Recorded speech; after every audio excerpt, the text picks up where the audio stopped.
Artlist.io.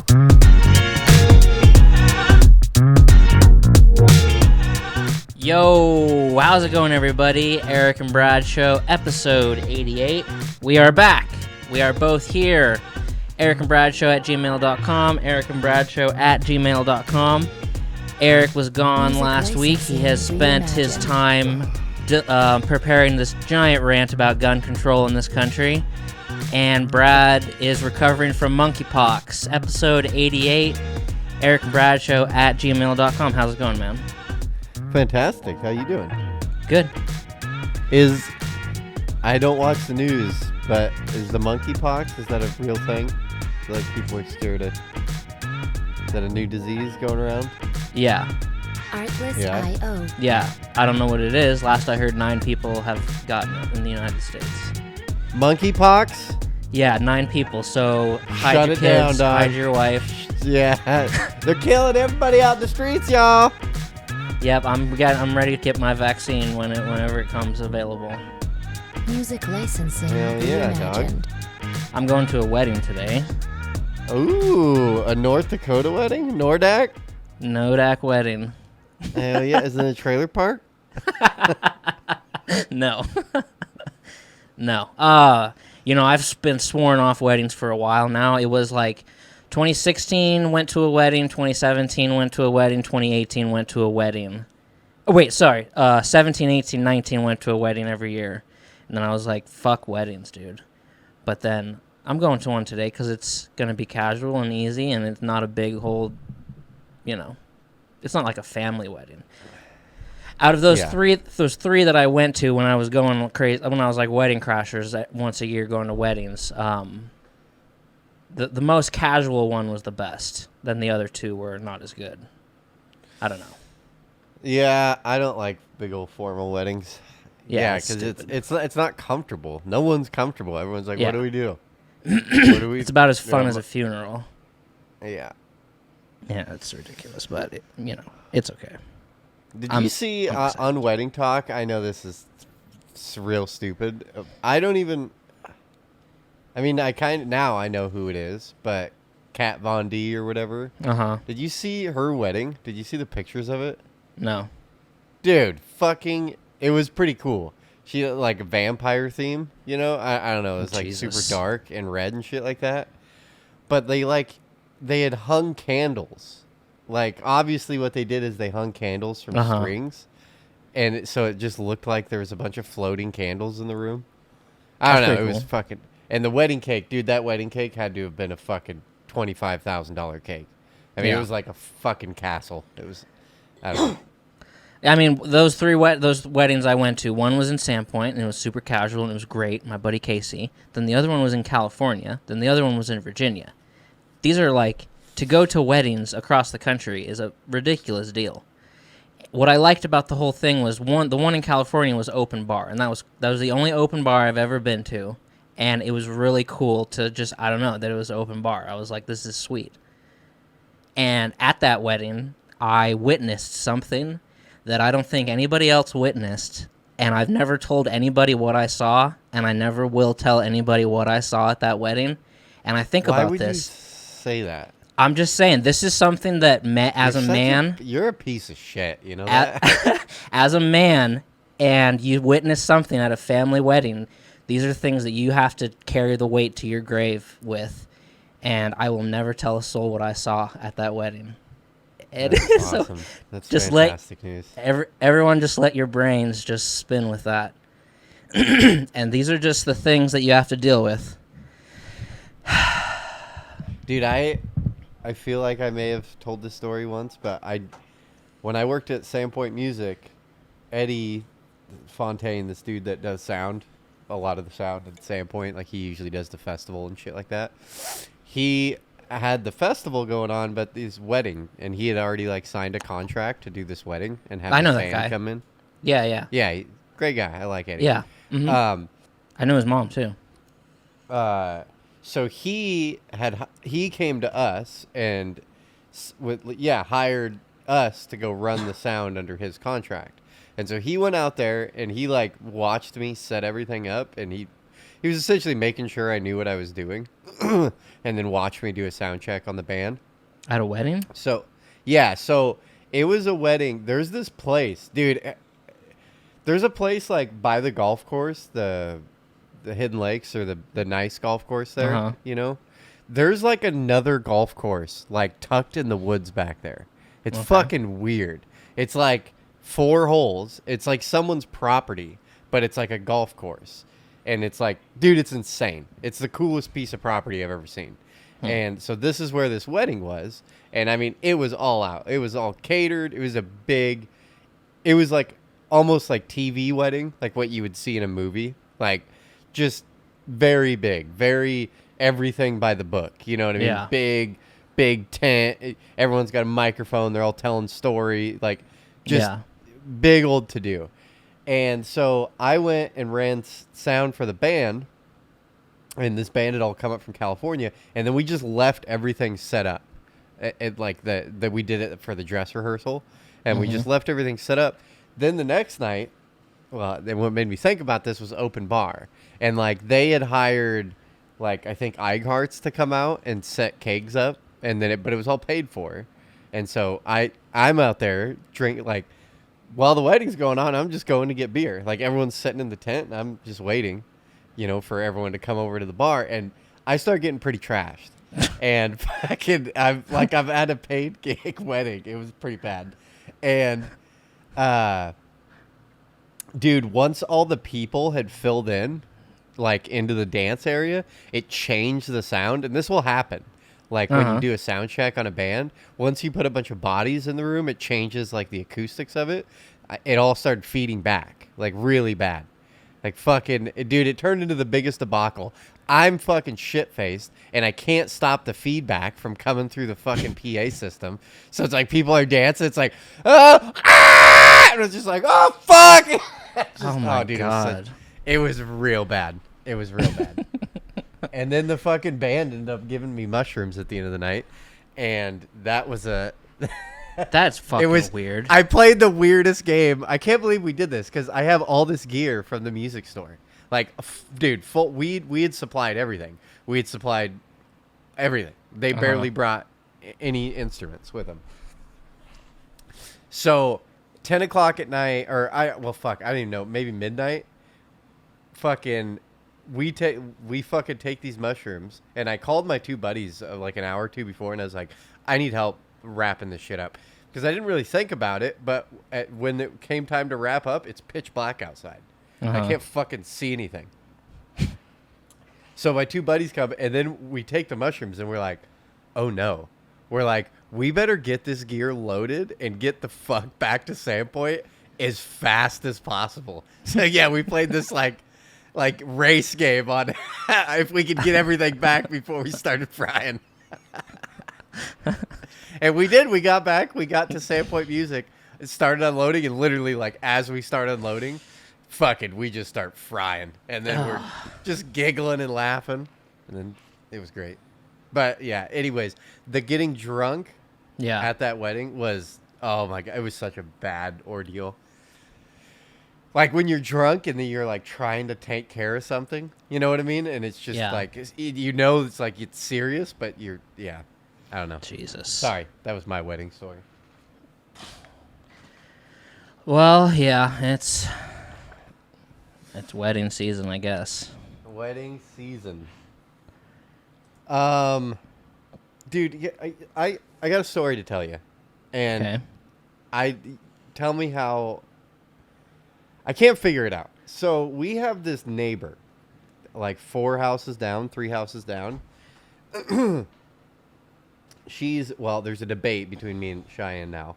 She's like a 65-year-old like Mexican lady, like old, exactly what you picture like a Mexican mom. You know what I mean? Just like loves to cook and very friendly, very nice.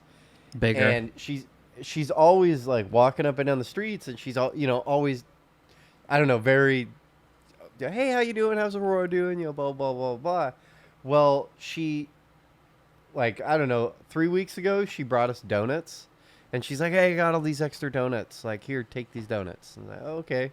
And then like a week ago, she brings over a plate of like beans and lentil, like I don't know this dish, but just a little plate, and she's like, "You guys want food?" She had 2 of them. She's like, "I'm gonna take one over to the other neighbor," and so she's I don't know, just loves to give out food like leftover. I don't know, and so we take the food, and she's super nice. She's a super nice lady. We take the food, and then we're holding on to this dish for like 3 days, you know. Yeah. And then we go, then we got to go take the dish back. And I tell Cheyenne, like, hey, we got to get that dish back. And so Cheyenne bakes banana bread and then puts it in the dish and then takes it over with my daughter. They go over and deliver this food. And they're gone for like 20 minutes. They come back with peanuts, more donuts. Like she just started clearing her fridge out and giving, and she's like, "Oh, take this. So she comes back with a bunch more food and another dish now. Like, so now we gave the dish back. We got another dish. So, yeah, and she's like, "Oh, it was, good." She invited us in to pet the dog, and she's being super friendly. And okay, so then a few days ago, so that's all passed. A few days ago, I'm sitting on the porch, like, by myself, and she pulls up in her car, like, pulls off to the side of the road, and she's like, "Hey." I'm like, "Hey, what's going on?" She's like, "Did you like the beans or whatever?" I was like, yeah, it was good. And she's big old smile on her face, normal, very inviting. And then, dude, maybe I'm thinking of this wrong, but I'll try to do the best impersonation of it. She's like, "Hey," she's like, "Oh, did you like the beans?" And she's like, "Hey, by the way, when you bring the plate back, don't bring food." And then she's like, "Okay, have a good one." And no, but she said it like so fucking serious, like, "Don't bring food." And and then, okay, there's more to explain. To me, that's a good thing. Then now I don't have to bring food back. Yeah, but she said it as like that's not what you say. You say, "Hey, thank you for the food," but hey, we have too much food. Don't, please don't bring. She was like, so we're debating, and and then there's another debate going on. Is now Cheyenne doesn't think she's Mexican. She thinks she's like, the way their house was decorated. She's like, I think they're like, I didn't remember, Lebanese. I don't know, some other. I don't know, but I swear to God, she's Mexican. I don't know for sure. She just looks very Mexican. What's her last name? I don't know. Okay. But so the debate has become is it literally just like, "Hey, don't bring us food. We don't need food." That's not what it felt like. It felt like we had, the way she said it, it felt like we had like offended her.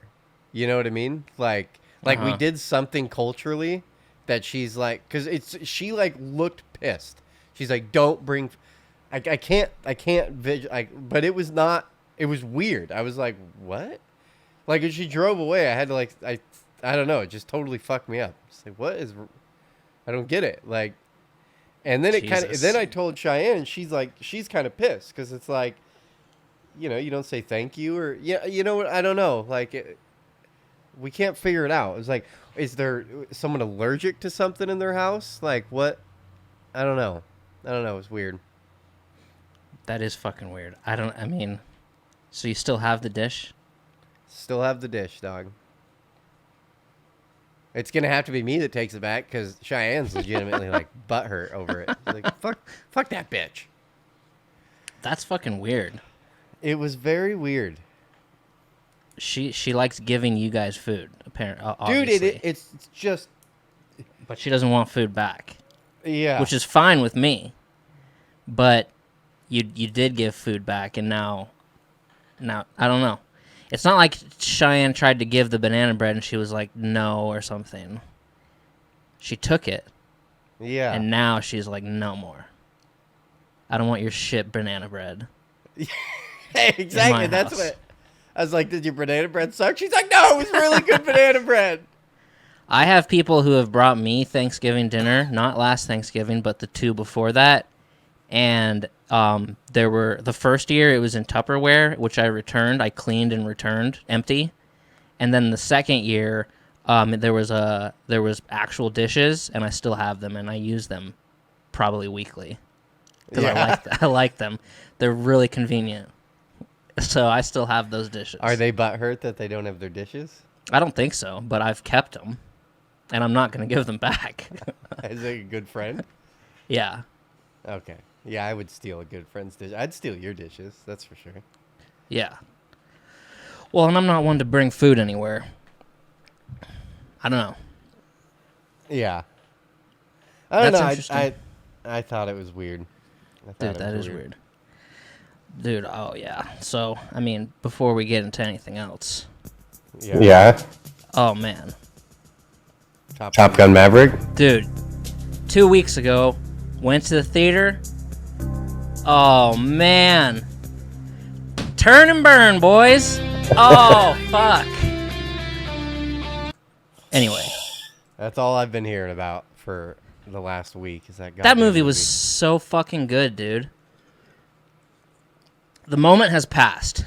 And, I mean, within 2 days of me seeing that movie, the moment kind of passed. But in the theater, I felt it was such a special moment for America, for this country. And I was like, I feel like time stopped everywhere else. And it was just like, and I just want to say, in the history of the United States military, Tom Cruise is the best pilot. Like, oh, dude. Neil Armstrong, who? In the history of NASA, the Air Force. Bradley. What? Bradley, I haven't been recording. Really? Yep. No, I'm just saying that because I don't want to hear about fucking Top Gun, dog. Oh, Jesus. I'm just kidding. Have you been recording? Yeah. Oh. It was so good, dude. It was so fucking good. It took me on... I figured Kayla would appreciate me throwing a wrench into your fucking Top Gun talk. Dude, I was... a guy a few seats from me just sobbing. Just openly weeping. I'm so man. sick of hearing about that movie. Everyone, oh my god, it's so good. Uh-oh, my internet connection's unstable? Yeah, it was unstable. When the movie started, nothing had happened yet, but as soon as something came on the screen, the guy was like, yeah, about time. And I'm like, oh shit, dude, this is crazy. I'm so glad this guy is here, though. And then he's just sobbing. And then everyone clapped at the end. Everyone just getting, woo! I'm like, yes, dude, so good. Gay. I just got to say, it was such a special moment. And as I left the theater, I felt like I could have done anything. I felt I could have beat Michael Jordan one-on-one. And I'm dead fucking serious about this. I could have outthrown Tom Brady. I was like envisioning that I was leaving the theater and there was like a fire in a building across the street and there were like kids screaming in it. And I just fucking run head on into that motherfucker and just come out with like 5 kids on my back. Like I was if you had to get rid of a movie, like if it was either Once Upon a Time in Hollywood or Top Gun Maverick, which one would it be? Wow, that is a really, really tough decision, dude. That's a really tough decision. That's like if you had 2 kids, like which one if you had to get rid of one of them? You're putting that movie is on the same level as Once Upon a Time in Hollywood. The answer would probably be to keep Once Upon a Time in Hollywood. Like based off of longevity and how it will progress into the future, like over time or whatever. But just that feeling that that Top Gun gave me was like, I've never felt that good before in a movie theater, like watching a movie. It was so like rewarding. So and is it just like top? up, It's up and top downs. 10 movie of all time. No, it might be it's probably the best movie of this year. Over Batman. Yeah. I mean, it was extraordinary. I'm sorry. Did you see the new Beavis and Butthead movies coming out? No. And Tom Cruise. That movie, I'll go cry in the theaters, dude. That'll hit, and I'll, woo! About time! Woo! Tom Cruise is a hero, and he is a crazy ass movie star to have a 40-year career and still be coming with the fucking heat. Not many people did that. Didn't this set his box office moneymaker? Yeah, that is weird, isn't it? Yeah, I heard that, and I was like, what? After it beats Mission Impossible, and Yeah. what other giant movie has he been in? Well, so you got Top Gun, you got Mission Impossible. I don't know. I mean, was Minority Report wasn't a fucking giant movie. Mm-mm. This was a giant There has to movie. be another big one other than Mission Impossible and Top Gun. What else is there? Days To be of doing Thunder? it for 40 years is crazy. Will Smith is nothing compared to Tom Cruise. Yeah. He might be the biggest movie star of all time. I don't know. After 40 years, to do it for 40 years. The biggest movie star of all time. Maybe. I don't know. No, I will say he's definitely setting records, but War of the Worlds. mean, I don't know. I bet don't you either. if you take I don't know. That is a weird one. Maybe. I mean, It was he's such up a good there. movie. You, Rain you Man? put him up with like go blank. Yeah. The guy from Meet the Fockers, Robert De Niro. Like, I don't know. There's certain people that, like, let's Well, see, yeah. you pick them, and then go to like Uzbekistan and see who's gonna know. And yeah, actually, you put it in those terms, everyone's gonna know who Tom Cruise is. Oh, yeah. And Robert I'd De Niro's assume. not a movie star. He's just one of the greatest actors of all time. Not a movie star. Well, yeah, he's not doing like a $300 million opening weekend or something. You know what I mean? Like box Yeah. office. Yeah. It's Yeah. fucking phenomenal. Amazing. Well, what would he Oh. do in that And, last one? That one who? had to have been The Robert Irishman? De Niro. Yeah. I have no It idea. is That Yeah. It's not That was Maverick, I guess. mainly a Netflix release, I believe. Yeah. Oh, and I'd forgotten. In Top Gun 1, which I rewatched, I remember that when Tom Cruise goes to that house on the beach to bang his fucking instructor, Mhm. I've been to that house. And I was like, Have you? Yeah, dude. Yeah, I have. I wasn't like, we're going to the Top Gun house. I was standing on the beach when I went to that wedding in California, and it's outside of San Diego, and I was like walking down the beach, and then there's this house that was all fenced off and boarded up, and it was like there was like a plaque and whatever, and it's like the house from Top Gun. I'm like, oh shit, it's the house from Top Gun. Sweet. But then I rewatched the first movie, and I was like, oh yeah, I've been to that house. Me and Dude, Tom Cruise have both been to that house. This is my problem. Why I don't think I'm gonna be. I don't know. I'll wait till I can stream it and it's free. But I rewatched Top Gun and I gave up halfway through the movie. I was like, this movie sucks. Yeah. It's really dumb. It's not good. It's really And corny. I get after halfway through the movie, I had heard Danger Zone 4 times, and I was Yeah. like, if I hear this song one more fucking time, like.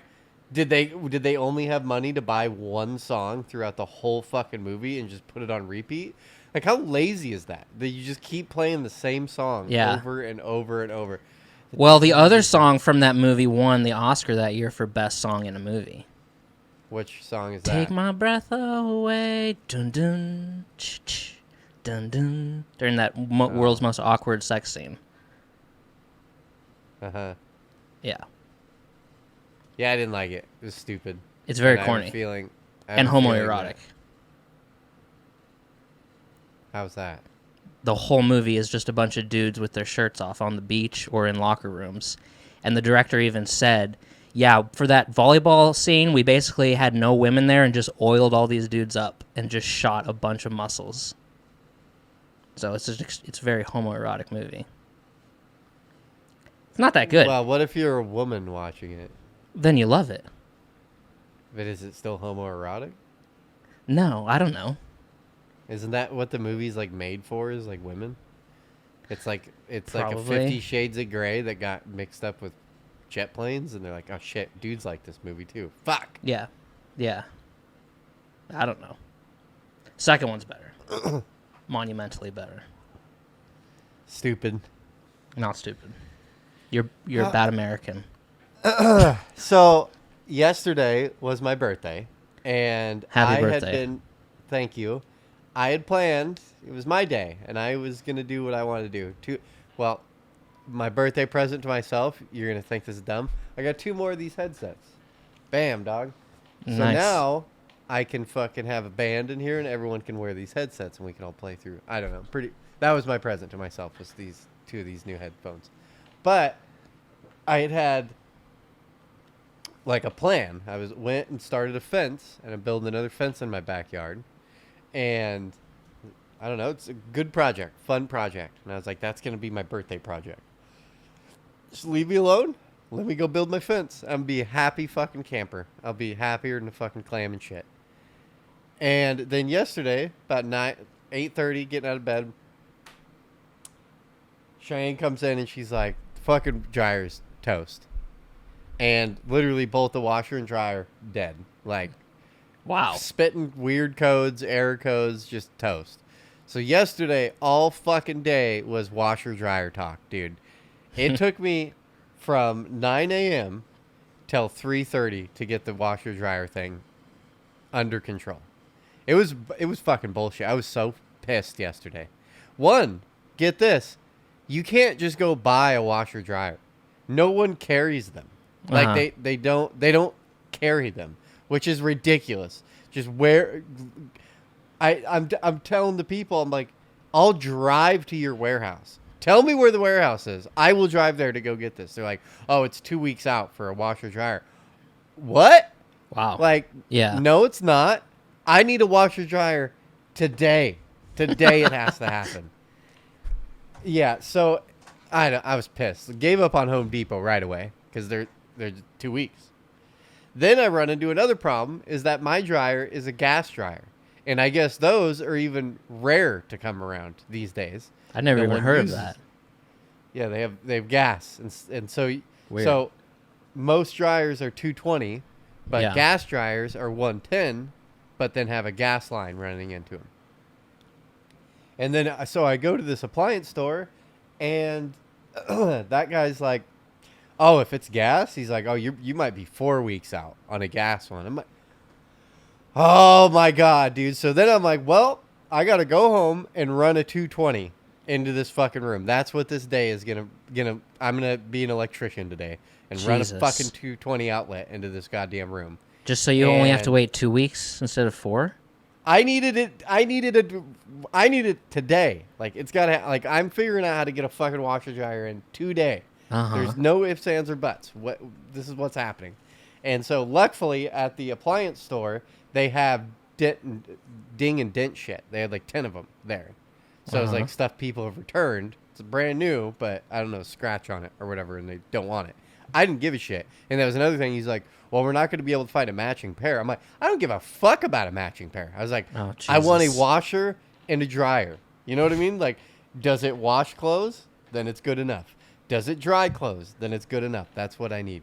So I don't know. But ended up, once I tore everything out, by the grace of God, someone was awesome enough to run a 220 outlet into next to my dryer, and I didn't see it originally. So once I got it tore out, and I thought I was gonna have to run this line, I was like, "Oh, thank the Lord!" And I was able to just plug into it. It fucking works. That makes sense. But it was not a good day. I was very unhappy. That's and fucking crazy. Had to spend $2,000 that I didn't want to fucking spend. Woo! Yeah, Jesus. dog. Shit's expensive, bro. Well, I feel like you bought an expensive fucking ding Dude, and what dent. are you gonna go to an appliance store and try to get under there for under $2,000, bro? Try it. Like, Wow. When I bought mine in like 2017, it was like a 2-week wait then. how much was it? I don't remember.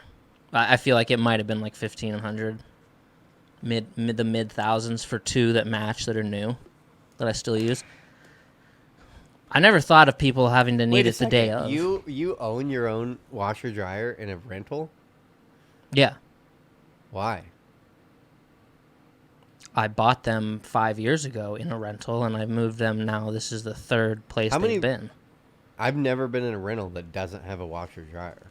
That's Yeah, their that thing. one, the one where I bought them didn't, and then the next one didn't, and then this one doesn't.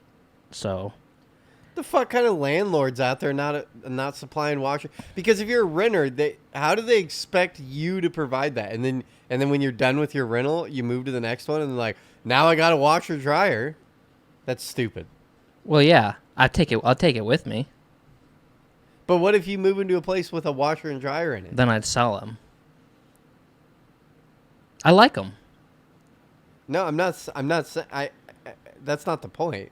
Is renters shouldn't be buying washer and dryers. That's kind of like the trade-off there. Like that's the people who are all bitching about landlords. Like, oh, I've paid so much money into fucking this. It's like, yeah, but you don't carry the burden at all of if anything breaks in that house, and that's part of it. Is washer, dryer, furnace, water heater, dishwasher, range, microwave. That's all on the fucking landlord. That's their job. Washer and dryer is definitely included in that. I say it's everything but the washer and dryer. It's crazy talk. Yeah, I don't know. I like them. It's worked out. So yeah, I was irritated. I mean, it's cool to have a brand new washer dryer, but my washer and dryer weren't old. Like, I don't know if I could have fixed them, but I didn't care. It was like, they're not working. I'm trying everything in a 2-minute window that I can try to get it to fucking work, and it's not working. You unplug it, you plug it back in. Yeah. Fucking the washer took me about 5 minutes to get it open.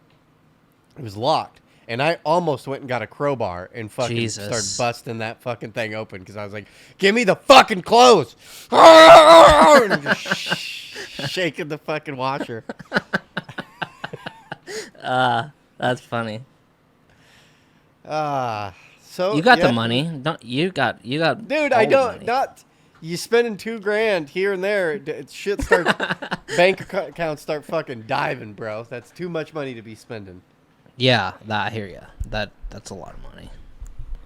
That's fucking I would say that's the joys of homeownership, but if that happened to me, I'd have to fucking spend that money too. Oh, you would have been so fucking mad, bro. Yeah. I mean, honestly, it was like everything I got into that day was just like, nope, just fuck you. Yeah. Like, then when I go to the store and realize it's a 2-week wait, I'm like, how? Are people not in the same predicament I'm in constantly? Like, oh, my washer's out. Oh, you don't get to wash your clothes for 2 weeks. Go fuck yourself. Like, what are you talking about? Go to the laundromat. And then I almost called. I don't know. I had this thought too, all these places like Home Depot, anywhere that sells washer and dryers. If I owned that place, think of this logic. I get that you don't, especially like Home Depot, we don't have the space to be boxing 2-3 sets of each of these washer and dryers. That's a shitload of room. But and like the appliance store I went to, same thing. They don't carry any of the shit, only the ding and dent shit. They have another warehouse where everything's at. Why wouldn't you? I mean, someone like me, there has to be on a regular basis. There has to be someone that goes into these appliance stores and is like, I need it today. Like, this has to happen today. I want it today. I'm willing to pay whatever today. Uh-huh. Why wouldn't you keep at least some stock of your most expensive items? You get what I'm saying? If you were a smart business person, I'd be like, okay, no, we don't carry any, but we're going to carry the fucking nicest one that's super expensive. We're going to carry 2 sets of those. So when someone comes in and they're like, I need it today, you're like, oh, we carry all this stuff, but we actually do have randomly. It's so weird that you're here. We have this really nice set in the back. I know it's a little expensive, but it's here. It's ready to go. Packaged, ready to go. And you're like, okay, fuck it. Load it up. Let's go. I didn't want to spend $4,000 on a washer and dryer, but here I am. I completely agree with you with that. Yeah. It's a smart move. I almost called them back. I don't know why, but I liked my salesman. He was a good salesman. He was at Home Depot. No, at this appliance store. I gave up on the Home Depot thing. He was definitely a salesman, and I was surrounded by salesmen, and usually I get really pissed, but he pumped the brakes and wasn't being a fucking condescending cunt. He is like, but yeah, whatever, it is what it is. Got to do washer and dryer. It was a pretty irritating day though. You would have lost your fucking mind. You'd have been so mad. Yeah. You'd have been so mad. Probably. And if you lifted a washer, bro, that shit is fucking heavy. I didn't realize washers were so heavy. Yeah. Dude, that thing had to weigh like 350. It was fucking super heavy. Yeah. Well, with a dolly, it's fucking heavy. Yeah, I can't. It's hard for me with a dolly strapped up. I can hardly get it to fucking rock and pivot. Yeah, like, I literally all my weight to get it to fucking pull back. Yeah. That's a fucking crazy ass day. Yeah, I don't know. Yeah, happy birthday to me. Happy birthday. Dude, I went down a fucking rabbit hole. A deep rabbit hole this week with Andrew Tate, with this guy Andrew Tate. Holy fuck, dude. It's like for 48 hours I went deep. Why does that name sound so familiar? I don't know. I sent you a Your Mom's House podcast with that he was a guest on. Oh, yeah, that's right. Yeah. I didn't listen to it. I plan on listening to it, but I haven't listened to it. You should listen to it. I mean, he's all over TikTok and stuff, and he's just really, I don't know, he's just this crazy fucking extremely rich guy. And he's been a guest on... Tate? Yeah, and he's been a guest on a lot of podcasts, and he's just like, he is just so fucking crazy with some of his viewpoints and whatnot. And, an American kickboxer. Yeah.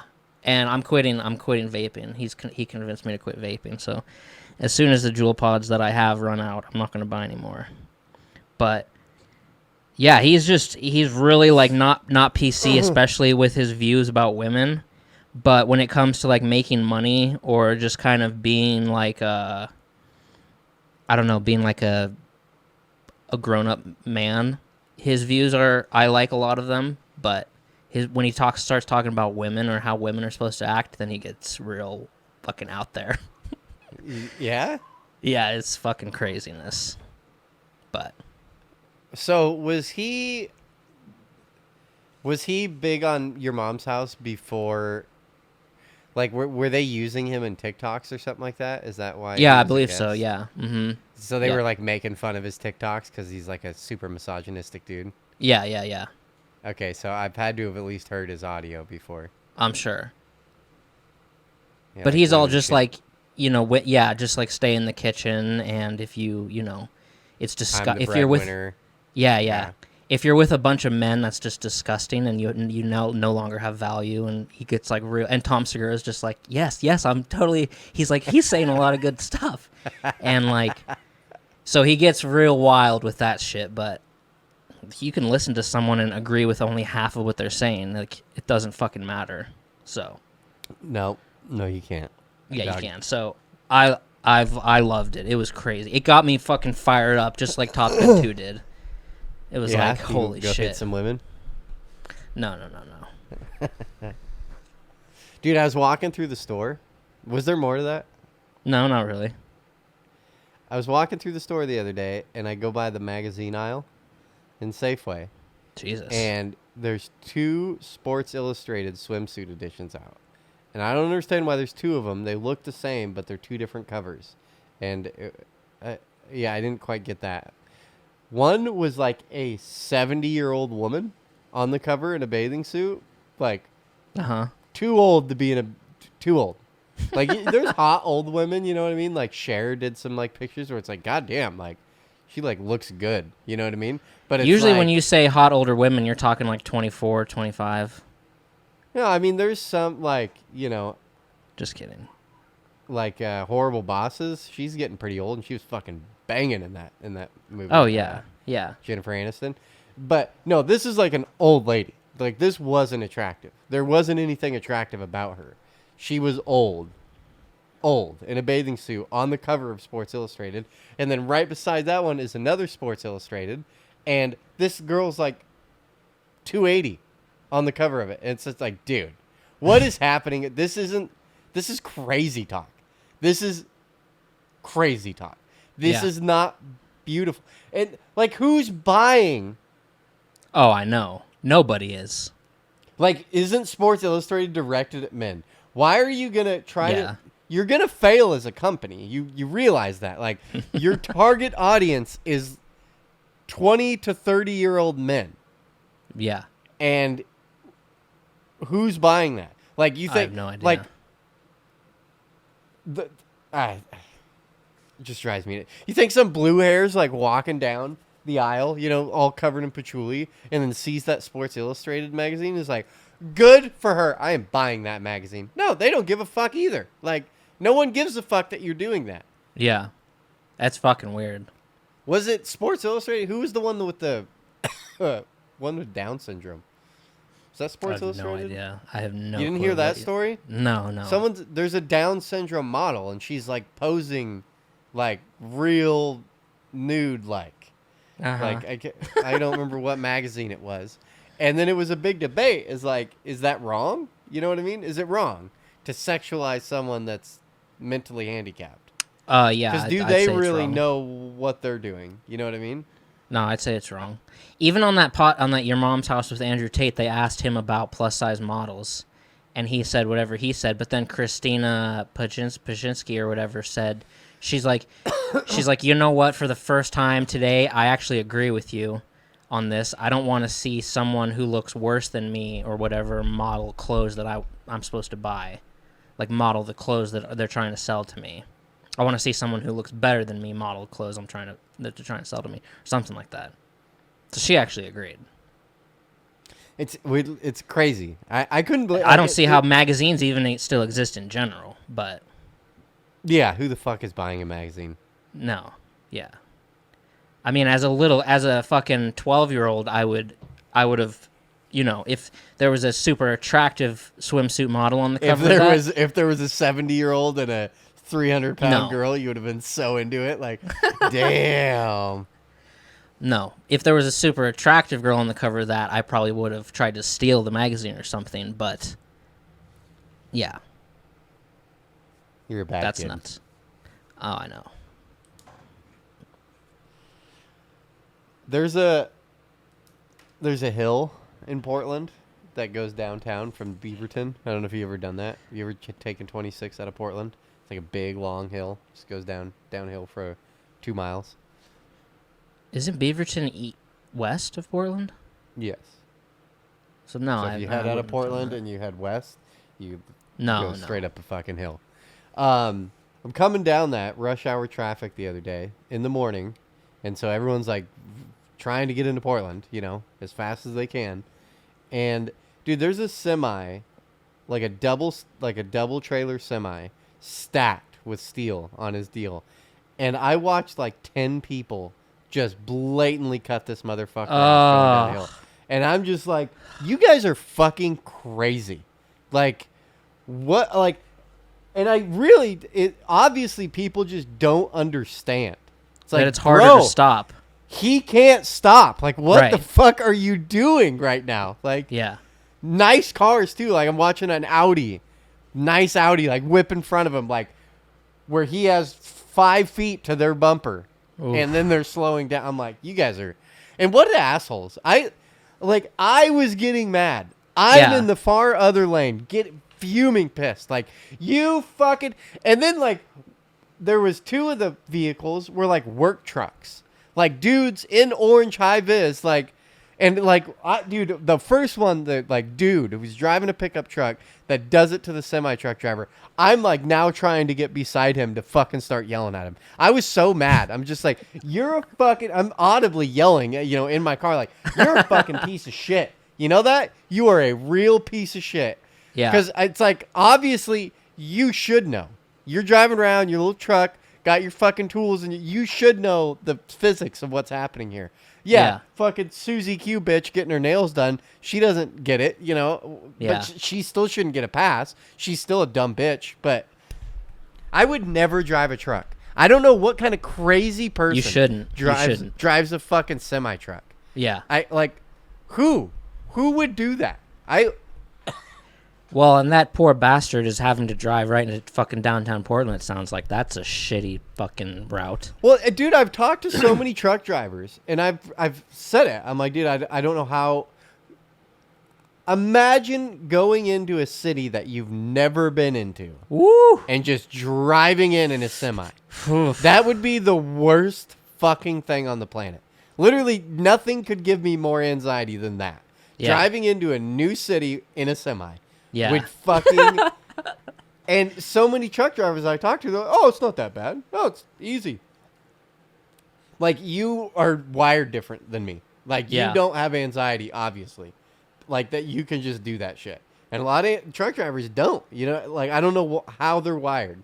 But they're like, oh, it's not bad. Yeah. And then yeah.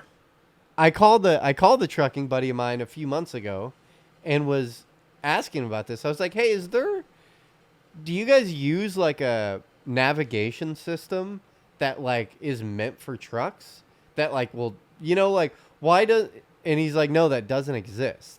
I'm like, how is it 2022 and like Google Maps hasn't worked with truck drivers to where it won't lead them in ways that are going to fuck you can't turn around. You know what I mean? That's a good idea. Why is that not? And he's like, yeah, that doesn't exist. I'm like, there's no way I'm the only person that's thought about this. Like, I don't even drive trucks. Idea. Yeah. Well, the thing is, I imagine, say you have to fucking take this load straight into goddamn Houston or LA or something, and you manage to do that, doesn't it then kind of maybe seem like, okay, now I could just navigate around any city? I mean, you would think that, except to this day, if I'm driving a Prius in any city that I've never been in, I get anxiety. Because I'm like, I don't know. Where am I going? Fuck! You just, god damn it. Yeah. I've gotten better. True. I used to be horrified of driving in cities. I hated it. It's just like, I don't know where the fuck I'm going. And like, Portland pissed me off when I first came here. I was like, what the fuck? This highway system is bananas here. It's just fucking going everywhere. It makes it like, growing up and you go to Spokane, you're like, oh, this is a big city. Now you like go through Spokane, like, this is the easiest city on the planet. Like, literally, like, straight grid, one freeway running just straight shot through the whole thing. It's like, oh, this is a fucking piece of cake. It's pretty easy. Yeah, I remember driving through around Vancouver, British Columbia, and it was like, fuck, dude. I was very anxious. It just felt tight. It felt tighter than any other city I'd driven in. It just felt like the lanes were smaller and there was more people running around and everything just felt tighter in there. I don't know. Yeah. I see it all the time here of people just, and maybe not even like cutting off semis, but like pulling out to get in their same lane with them, like not waiting. And I just start being like, you motherfucker. And just fucking, I get mad too. I'm like, you are so stupid. People are terrible drivers. Yeah, I try to do everything I can for semi-truck drivers. Like, if we're in bumper-to-bumper traffic, I'll get in front of the semi and then try to space it out, right? So that no one's gonna cut in. You know what I mean? Yeah. Like, instead of like if you're in bumper-to-bumper and then all the traffic starts going, you kind of lag a little bit, you know what I mean? Like, so that no one's going to whip in behind you and then cut the truck driver off. I don't know. I always do that because it's like, well, and then even when I'm stopped behind them, I stop way far behind them. I don't know. Yeah, I don't know about that. But even in bumper to bumper, that shit's bullshit too. Because he can't get going. You know what I mean? Yeah. So he's like, traffic goes, you hear him fucking, and then a car pulls in and he stops. And it's like, you're a fucking dick. You know what I mean? Like, you're such an asshole. Like, yeah. It's terrifying. I'm surprised you don't come across more just semi-drivers just like stuck in an intersection and like trying to back it up and like they couldn't make the turn or just more just accidents with semis. Like, I don't come across a lot of them. I see more of them like they've rolled over and they're by themselves because it was ice or something like that, just like a single semi accident. But I don't come across a lot of fucking, like, they nailed some car. They're very good at what they do. I mean, some of them. Some of them are idiots, too. Yeah.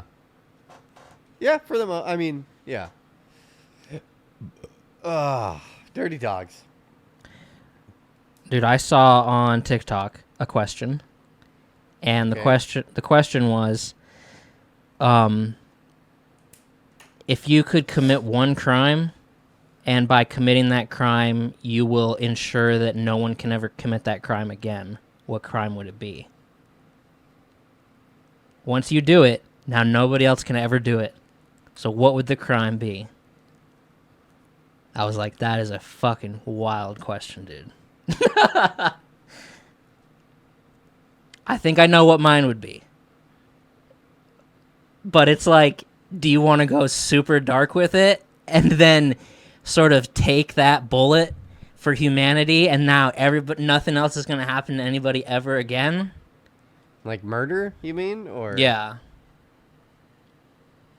The first comment just said, "Sorry, kids." I was like, "Oh my god, dude."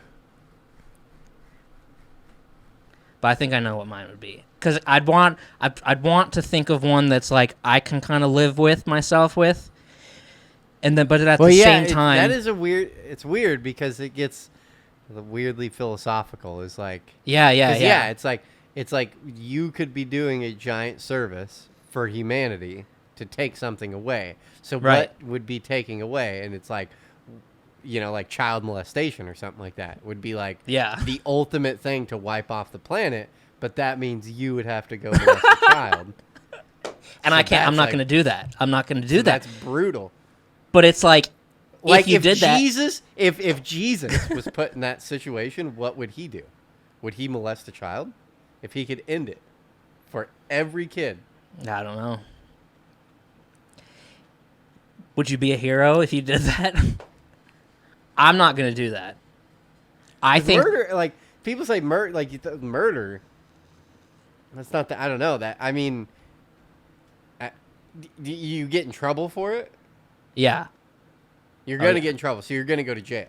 Yes. So, yeah, it's like, what would Mother Teresa do? You know what I mean? It's like, it's the ultimate question right there, dog. I think what I would do to find some sort of balance in that and sort of try to change the world, or I guess at least change the country for a better, is I would just get completely fucking blacked out and just go drive around until I get caught. And now nobody can fucking drunk drive again. Yeah, you're a real Debbie Downer, dog. You have the opportunity to change the world, and you're gonna stop me from drinking and driving. You're a piece of shit. You know that? What am I supposed to do? I don't want to hurt anybody. I'm gonna try to do that without hurting anybody, and still bring change to the world for the better. I guess it's crazy to think, but I guess if you just went to the most extreme thing, and you just fucking, you know what I mean? You just did something really, really crazy. Yeah, you'd change the world for the better in a big, big way. I've never heard anybody ask that question before, so I was just applaud them for that. Yeah, that's deep of a question. That is an interesting one. Would you rather type question? Yeah, I was like, I immediately started thinking small. Yeah, that's nutty. But I'm not going to, steal something from a gas station and be like, no, nobody can steal again. You got to go a little bigger than that. And I'm not going to be tax evasion. Fuck you. But I also don't want to just, drive by a school and fucking jump the curb. Yeah, that's a trippy one, man. It's a good one. I enjoy that. Yeah, you're going to have to think about that. Dude, in the realm of child molestation, dude, oh my God, it was, God. There's a fucking, 2 weeks ago, I got a news report. I get texted from my, the school district. I get emails and, whatever, the constant shit. 2 weeks ago, I got one and I'm on the toilet. And I'm just sitting there, and it sends an email out. It's like, hey, Beaverton families, we just want to let you know of something. So this little girl in my old apartment complex, when we first started the show, that apartment complex right there, a little Russian girl went missing after, they said last seen 4:30 p.m. in this apartment complex and gone. Now no one knows where she's at, and then so I don't know. They give this vague deal, and then I'm trying to I'm like, I want more information. Like they didn't give much information on the, because it was like a school email, so it's not like a news report. You know what I mean? They're like, and so I Google 12-year-old girl, middle school girl, Beaverton, and like Google it and hit enter. I'm like, that's a horrible thing to fucking Google. That's like, you got taken off. Take it off. And I was like, dude, someone's watching me right now. Yeah. Jesus Christ, you're on a list now. I thought that was funny. Dear God.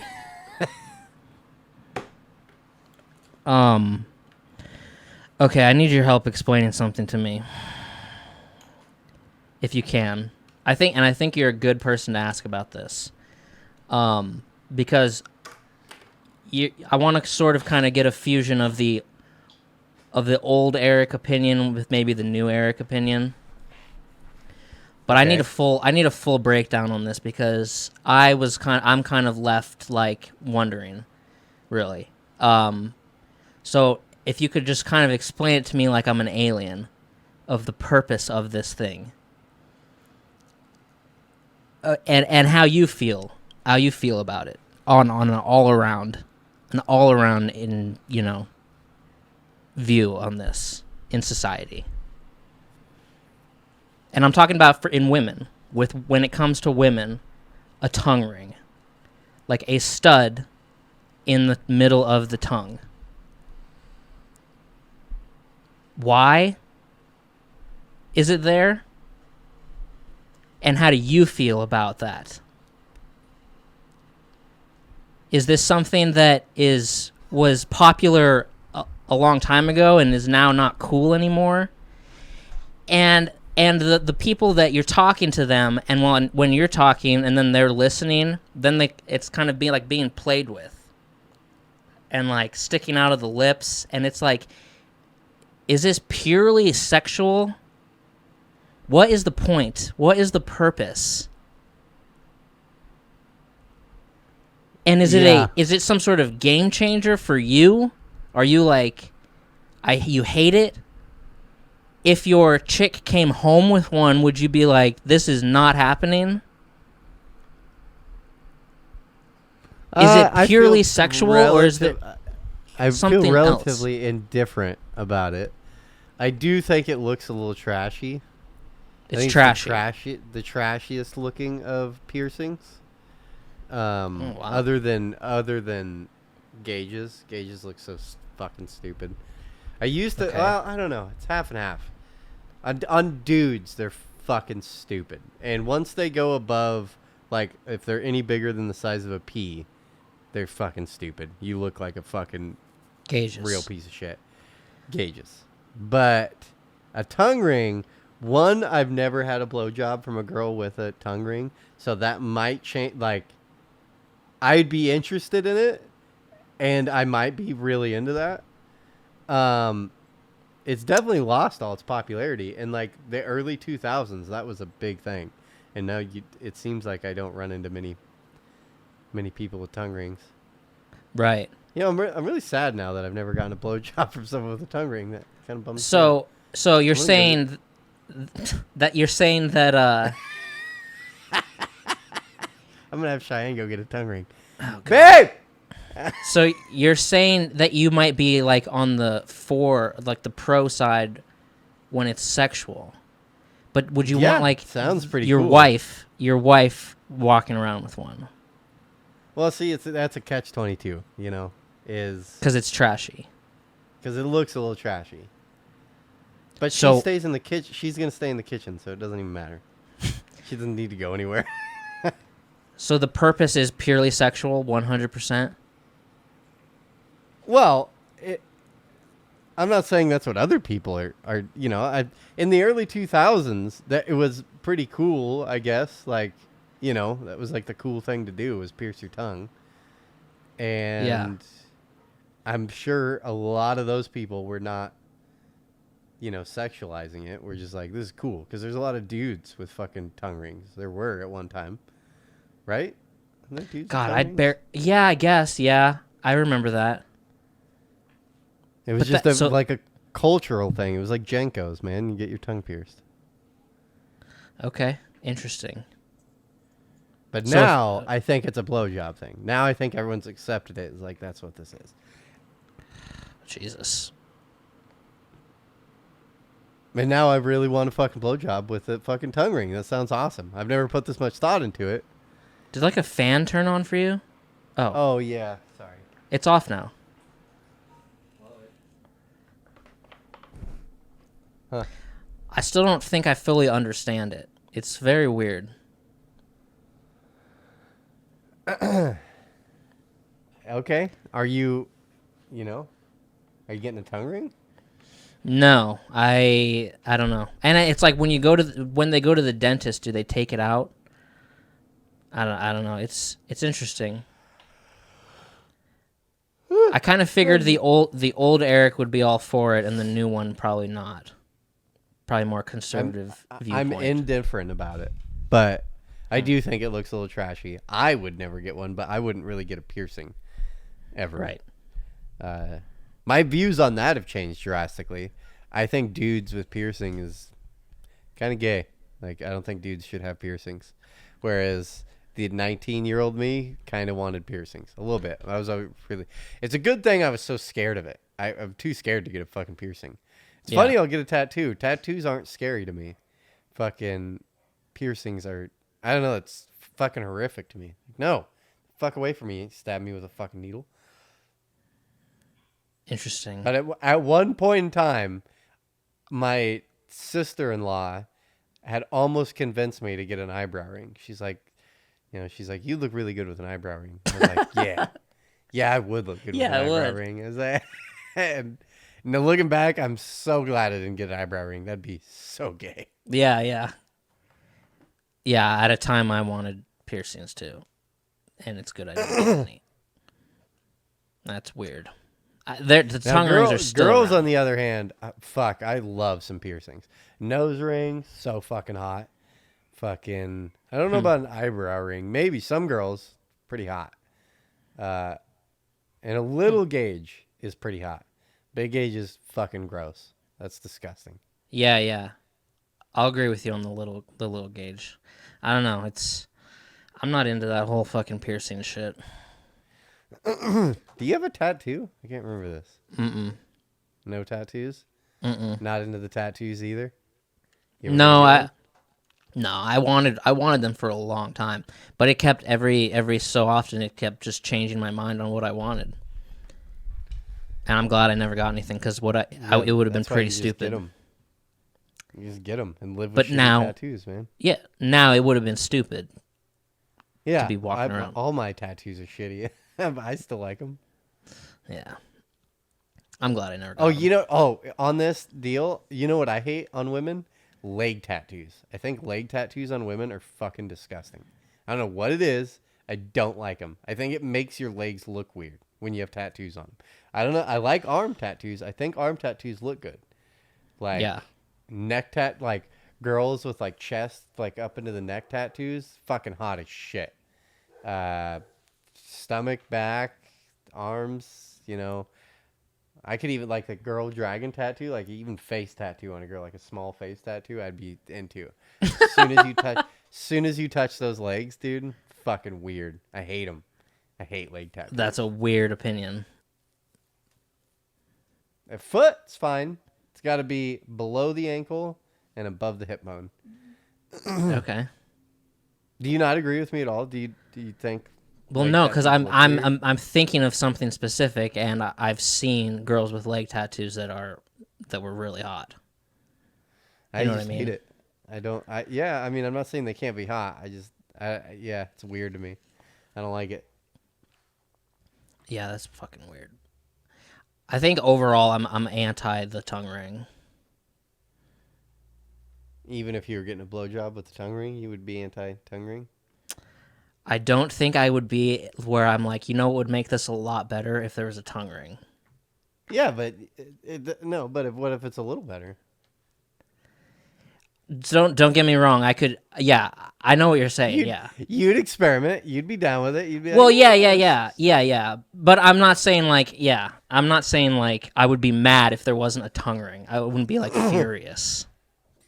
You know what I mean? Well, that's not. Yeah. What the fuck? Yeah. That's all I'm saying. But yeah. I mean, I'll try anything once, So I don't know. What if you were dating a girl with a tongue ring, and you were like thinking about it? You're like, oh, this first blowjob's gonna be great. Like you ask her out, she got a tongue ring. You're like, can't wait for this. And then like whatever, a weekend, 2 weeks, whatever, however long it takes to get a blowjob, fucking. Like it's about time. You're like, oh, it's happening, and then she takes her tongue ring out to give you a blowjob. You're like, That's fucking nuts. Yeah, that would not be cool.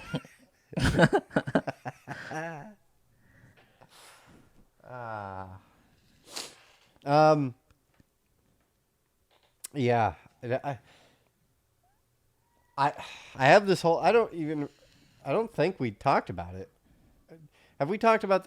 Oh my god. I just don't know if I can get into it. There's a lot to unpack here. Buying the trailer. Did I talk about buying the trailer? No. And all the fucking. Oh my god, dude. How much? Okay. When people ask you what you do now, do you say I own my own business? Yeah, of course. Okay. It's a great feeling. Yeah. Right. Nice. I went and bought a trailer. A dump trailer, like a really nice brand new dump trailer. It's fucking badass. I go to this place. How often have you dealt with dump trailers? Have you used a dump trailer before? Not really. Okay, well, there's obviously different brands, but dump trailer, not all of them, but a lot of dump trailers have. And I've learned a bunch about this now that I bought one and made such a big deal about it. If you've ever paid attention to them, at the front of the trailer, there's like a net, and then you pull the net out, and it's like wrapped up, and there's a little crank, and you can like pull the net and bring it all the way to the back of the trailer, and it covers your load so nothing flies out. Nice. You know what I mean? Yeah. So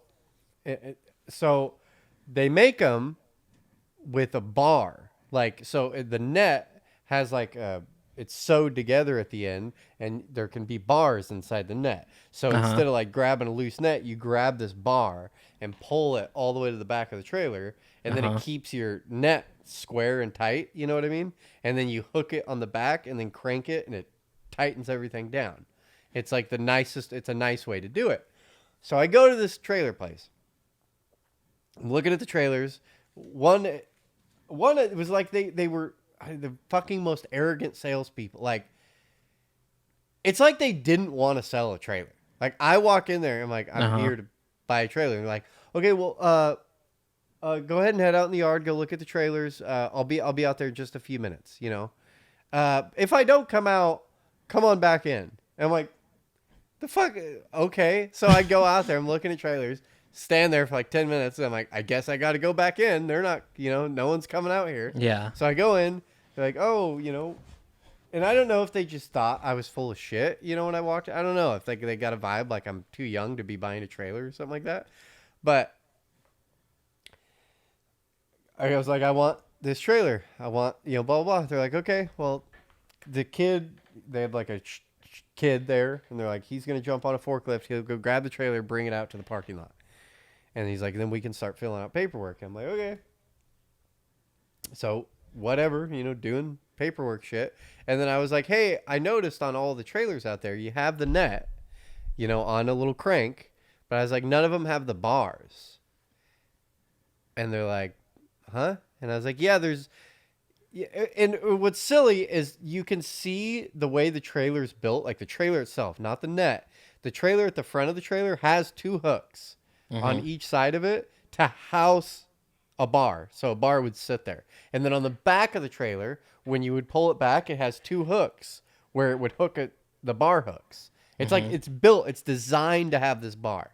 But none of the trailers had this bar that you grab. So I'm in the trailer place, and I'm like, can I buy this bar? Where's this bar? And they're like, huh? And they're like, yeah, those trailers don't come with bars. And I'm like, yeah, they do. I was like, I've definitely seen a lot of them. And they're like, huh? And then the owner comes out, and it's this lady. I'm assuming she's the owner because she made a comment about, these are all my trailers. And so I was like, oh, you're the owner of this trailer place? And this is like a big place. This isn't just like 4 trailers. Yeah. And then, that conversation happens, and then she chimes in. She's like, what are you talking about? This bar. I'm like, there's a bar that comes on trailers. And then she like does this, like, she's an older lady. I don't know, like 55. And she's like, I'll get so pissed when a woman does this. She's like, no, sweetie, trailers don't come with that. And I'm like, yeah, they do. I was like, I have used trailers that have been bought from this place. And she's like, who bought them? She said it like that. I'm like, bitch, like, are you fucking kidding me right now? Oh, I was so fucking bad. I'm like, I was like, Parish Enterprises. I was like, I've worked for this roofing company. I was like, he has bought multiple trailers here. He's paid at least $50,000 to you guys. Like, and he has bars on his trailer. And they're like, yeah, that doesn't exist. Dude, I was so fucking mad. And then luckily a dude comes out who had kind of been part of the conversation earlier. He comes out and he's like, no, we've already talked about this. We're going to have our shop guy look into this when he gets back. He'll be back Wednesday. And then the owner, he gets the owner to go away. But dude, I was fucking livid. Like, oh my God. How do you say, you don't do that? You know what I mean? When you're selling something? Yeah. You don't just like, no, that's not how it works. You know what I mean? I'm like, wow, it's like you really don't want me to buy a fucking trailer from you. Like, this is insane. Yeah. And, dude, then everyone I talk to, like, no one knows what I'm saying. So I call the other trailer place in Portland just for information purposes now. I explain it to them. I'm like, do you come with the bars on the back of the cell thing? Like, and everyone keeps saying yes. And then if I keep talking to them, I realize that they literally just said yes, but they don't even understand what I'm asking them. Right. Which that's another irritating thing. It's like, why would you even answer the question when you didn't understand the question? Like, what the fuck is wrong with you people? And the only people that I've talked to 2 trailer places, I've called the manufacturer, talked to them about it. Them too was like a hard thing to get through their head. I'm like, I felt like I was living in fucking cuckoo world. Like, Jesus. like they almost had convinced me that the part didn't exist, but I'm like, I've used it multiple times. I know it exists. And the tarp thing, the like tarp that's on the trailer already, that's supplied on the trailer, it's sewn. Like, it's sewn over to house the bar. It's like, it's designed to do it. So the fucking, literally, like, the fab shop at the trailer place, because I made such a big deal about it, they just made one for me. You know what I mean? Like, custom made one for me. Wow. And they were kind of dicks about it, but I'm like, I was so mad. I'm like, this isn't crazy. And how am I the only person that's made a big deal about this? Like, you should supply these in your store. If it doesn't come with the trailer, fucking supply them, because this is a normal part. I don't understand. And when I talk to like contractors, they get it, because I've talked to buddies of mine and like, hey, do you know that? Have you used a trailer with that bar? And like, yeah. Like, it exists. You know exactly what I'm talking about. They're like, yeah, I know exactly what you're talking about. I'm like, well, you go to a fucking trailer place and they act like you're asking for fucking, yeah, I don't know, something that doesn't fucking exist. That's fucking craziness. Yeah. So, dude, get this. Did you get a loan for this trailer? No, I bought it cash money, dog. Good job. A lot of money. Tell you what, a lot of money for a fucking trailer. Yeah. I go down there. And you have to register it too, right? Dude, you know how fucking expensive it was to register that trailer? That I didn't realize was going to be a big expense. $500 to register that fucking trailer. Dear God. Yeah. For a year? For 2... Now I don't remember. But that's fucking ridiculous. Yeah, I'm at the DMV That's a whole goddamn other thing. Let's go back to the bar thing. Let me finish this bar thing up. So I wait. They sit when I was in the trailer, when I left with the trailer, which I shouldn't even have bought the trailer. I was so mad, but I wanted the trailer. Like the next day I had a project for that trailer. So I was like, I want the trailer today. Yeah. But I should have just left because fuck those people. 99 West in Sherwood. Fuck yourselves. You're piece Oh of my shit. God. Like they made the bar, which I'm happy about. So I drive down there. I go get the bar. Which they said call on Wednesday if you don't get a call from us, and because the guy will be back on Tuesday and give him a day or whatever. But if he hasn't called you by Wednesday, give us a call. So I call Wednesday. They never called me. So I call Wednesday and I'm like, hey, I was in there on Friday, bought a trailer from you guys, something about this bar. And he's like, oh, yeah. He's like, yeah, we called you on Monday. Like, no, you didn't. And he's like, yeah, we did. I'm like, dude, you fucking pieces of shit. Like, what is going on over at this trailer store? Like, what kind of assholes? So I drive down there, drive just my truck, not the trailer, drive my truck down there. It's pretty far away. It's like a 40-minute drive. Drive down there, get this fucking bar, come back, start to install. So they've rigged it up to where it's a bar with like a flange on the end, like a welded nut, so it can't slide out, so the tarp can't slide out. And then the other side, what they've done is they've put a cotter pin and a washer on it. So the cotter pin is going to stop the washer from sliding out. So I'm like, okay, sweet. It's not, the other ones I've seen are like permanent. You know, it's like welded on each side, so you can't get the bar out from the net.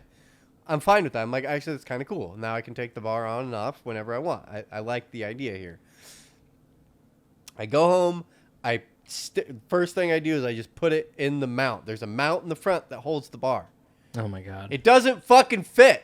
It's 2 inches too short. I'm like, you have 100 fucking trailers in your yard. Go measure it. Like, what the fuck is wrong with you? Dude, I was so mad. I was like, you idiots. Are you fucking kidding me? So I gave up, dude. I was like, I'm not calling these people. I'm done with these fucking people. I went and bought a fucking welder. So I'm like, I'm just going to go fucking weld it myself because I'm done. I'm not driving my ass back down there. They'd almost made me forgive them for the whole bar debacle when they custom made one for me. Right. You know, free. Yeah. I was like, okay, we're on good terms again. I'm not going to shit talk your company. Because they've never done before for anybody else but you. I guess they literally everyone in that store was acting like I'm an asshole. Like, yeah, I'm an asshole. But they weren't wrong. I called Big Tex. Like, I called the manufacturer, and they're like, yeah, we don't actually supply those bars. He's like, it's called an anti-sale bar, and he's like, but they're supplied different. But other manufacturers of trailers, other brands, do have the bars. So it's just a bullshit thing with this Big Tex thing. But still, just to act like it doesn't exist. Dude, I was so fucking mad. I don't get how companies like that, because I've dealt with that a lot. You know, you go into a company, you're a paying customer. Like, you want to give them money, and it's like they're being assholes. It's like, what is wrong with you? Like, how are you running a business right now? That's crazy to me. Like, I'm trying to pay money, and it seems like you're doing everything in your power to make me leave this place. Yeah. When I went back to Idaho and I got my car recalls done, they did 2 recalls. Oil change, tire rotation, new windshield wipers, and it didn't cost me anything. I was like, fuck yeah. Nice. Okay. Yeah. Hell yeah. Yeah, so, and then to wrap back into the DMV thing, I go to the DMV, and, yeah, she's like, okay, that'll be $500. $500? And I'm, like, looking at the receipt she gives me. It's like, dude, Oregon just tax on all this bullshit. It's like Oregon commercial use tax or whatever. Oregon roadway tax. It's like, oh, fuck you guys. That's crazy. And then she's like, I'm at the DMV, and she's like, what's the max weight you're going to pull with trailer weight included? The trailer weight by itself is 3,500 pounds. Trailer's heavy as fuck. Jesus. It's a dump trailer. It's not like a utility trailer. It's like has steel beams, multiple steel beams and I'm like, I don't know. I mean, I have a half-ton truck. I can't be pulling crazy amount of weight anyways. So I'm like, 10,000 would be max. And she's like, oh, well, you have to license your truck as a commercial vehicle. Uh-huh. And I was like, well, what? I'm like, well, if it's under 10,000, I was like, so 9,000? Well, she's like, it's under 8,000. Then you don't have to do that. And I'm like, okay, well then max weight's going to be under 8,000. And she's like, if you get pulled over and if they make you go to a weigh station and you get pulled over and you're over 8,000 pounds, she's like, that's a $1,300 ticket. I'm like, oh, I'm like, well, guess I won't be doing that, but I ain't paying to have my truck fucking, I didn't even ask what it was going to cost, but I'm like, I'm not doing that. That's not happening. I'm not fucking, no. Because I'm sure, I don't know. I was like, the insurance is probably going to go up at that point and fucking. Yeah. Yeah, we're not doing that. So you paid for under 8,000. Yeah. Yeah. And my truck really can't handle much weight.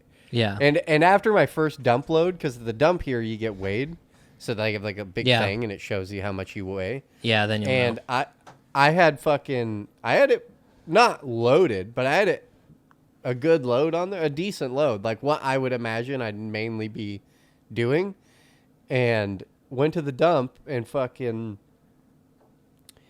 it was only 1,000 pounds. And I was like, oh, well, fuck. Oh. Yeah, so, but when it comes to roofing, as soon as I get a load of roofing in there, that's when shit starts getting heavy. Yeah. That shit weighs a lot. Dude, then trailer talk. The other day, 2 days ago, I went and had the day off and was like, okay, I'm going to tackle my backyard. I've had all these pavers, bricks, concrete chunks, they've been there since I moved in, just stacks of them here and there. And I was like, I'm getting rid of all this shit. I moved 3 yards of fucking pavers. I couldn't believe it. It literally filled up my trailer. Like, I couldn't believe, I just kept digging them out of the ground and shit. I'm like, who the fuck collects this many pavers? 300 pavers, it must have been. Just scattered about. Like a piece of brick or whatever that you'd put in the ground to walk on, like in your backyard or whatever. Okay. You know? Oh, yeah. Okay. Jesus Christ. That's Dude, crazy. 3 yards. I don't know if you can imagine 3 yards, but that's a lot of shit. Dude, you know what's... Yeah, that's... That's Keep 3 by busy. 3 by 3, 3 times. That's a lot of volume. You know what I mean? You took it to the dump? Yeah. Damn. The nice thing about dumping that shit, though, is a lot cheaper than dumping fucking anything else. Yeah. The dump here for construction waste is $140 flat charge. And then if you go over like 4 yards, then it's like $23 a yard on top of that. Yeah. Well, move somewhere cheaper. No. Okay. You know what's weird is I actually had some trailer shit myself the other day that might have been conducted illegally, but I'm gonna say it wasn't. It was the weirdest thing. It was yesterday morning. My buddy messages me on Facebook, and he says, a kid I've known forever, and he's like, "Hey, man, I can't remember exactly. I mean, how he phrased it, but it was like the craziest thing of all time. He was like, let me read it. He was like, so I kind of have a weird question. So my dad, a long time ago, he traded some work for a trailer your dad had, and my dad never took it out of your dad's name, and the trailer was just gifted to me, but I can't get it registered without a bill of sale from your dad. Do you think he would be okay with me forging his signature on a bill of sale?" And I said, my dad died in 2016. And what I know what he's talking about. When he's talking about his dad traded some work for a trailer from my dad, this was in 2001. This was in the summer of 2001. And I'm like, this is might be one of the craziest messages I've ever got. I'm like, he died in 2016. He's like, sorry, I had no idea. I'm like, that's okay, but I don't know what that means about the trailer. And he's like, I have no idea. And then we both just kind of stopped messaging because we were both just sitting there thinking. I'm like, what the fuck are we even supposed to do with this? This is a over 20-year-old trailer that he is trying to get registered in Sandpoint. And I'm like, and apparently it's still registered to my dad or something. I'm like, what the fuck? And I'm like, you can sign my name on the bill of sale. I'm like, do you think legally, like, this makes sense? Do you think legally I can now give him the trailer that he's already had for 20 years? It was really weird. I don't know. I would just go to the DMV and talk to them. Yeah, because I'm like, if someone dies with a trailer registered to them, now what happens to the trailer? Start making phone calls, man. I said, just fill out a bill of sale and forge and you sign my name to it, and see if let me know if it works. I'm like, you can sign my name. Does it make sense now that it's now do I own this trailer? And he's like, all right, I'll do that. I'm like, okay, how much did I sell it to you for? He's like, $100. I'm like, okay, fine. I'm like, that was really weird. And legally, in my mind, everything makes sense. We did everything correctly. Oh, Jesus. I don't think that was the right thing to do, but... What else are you supposed to do? Go to the DMV and ask them what you're supposed to do, because obviously people die, and you're never going to be able to...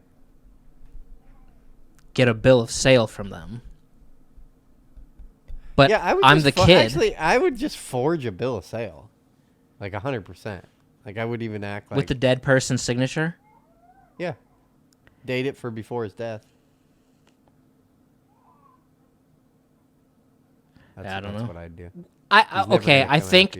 No, I think you're right. That would work. Let's say then if I wanted to come after him, then maybe I would have some... I don't know. It was a weird situation, but I'm like, you can have the trailer. You're talking about something that happened in 2001, bro. That's weird. The adults back then, when me and this kid were 10, the adults who did this exchange for trailers and roofing work should have fucking done the paperwork then. The adults dropped. Yeah. That's ridiculous. Well, that's why you got to release the fucking... That's why you fill out that little slip and give it to the DMV whenever you sell a car or anything like that, is release your liability from it. Because that shit comes back to bite you. My buddy just had... two of my buddies, one buddy gave the other one a car, sold it to him, and then like a year later, the person who had sold the car gets a fucking ticket in the mail for a shitload of money for parking tickets. And he's like, yeah, then calls the other buddy and he's like, dude, you never fucking put the car into my name and you're getting fucking tickets in it. And now I'm getting tickets. And Jesus. Yeah, it started a whole debacle. It's like, well, and he's mad at him, but it's like, well, technically, I mean, it's both your guys' fault. You have a little slip at the bottom of your fucking title or whatever where you can go to the DMV and release liability and be done with it. And you didn't do that, so. Well, when I sold my last car, I had that little slip and I sent it off to some address in Boise. Well, it's just a lot of people just don't do anything. You know what I mean? They just sign the bill of sale, hand the title over, take money, done. Yeah, you know what I mean? Yeah. Because if the other person does do their job, you're good. If they go to the fucking DMV, get everything registered over right, it is going to clear your name through and you don't have to do the tag thing. But the tag thing is like your safe, your safety net in case the other party fucks up. Jesus. Yep. It's ridiculous.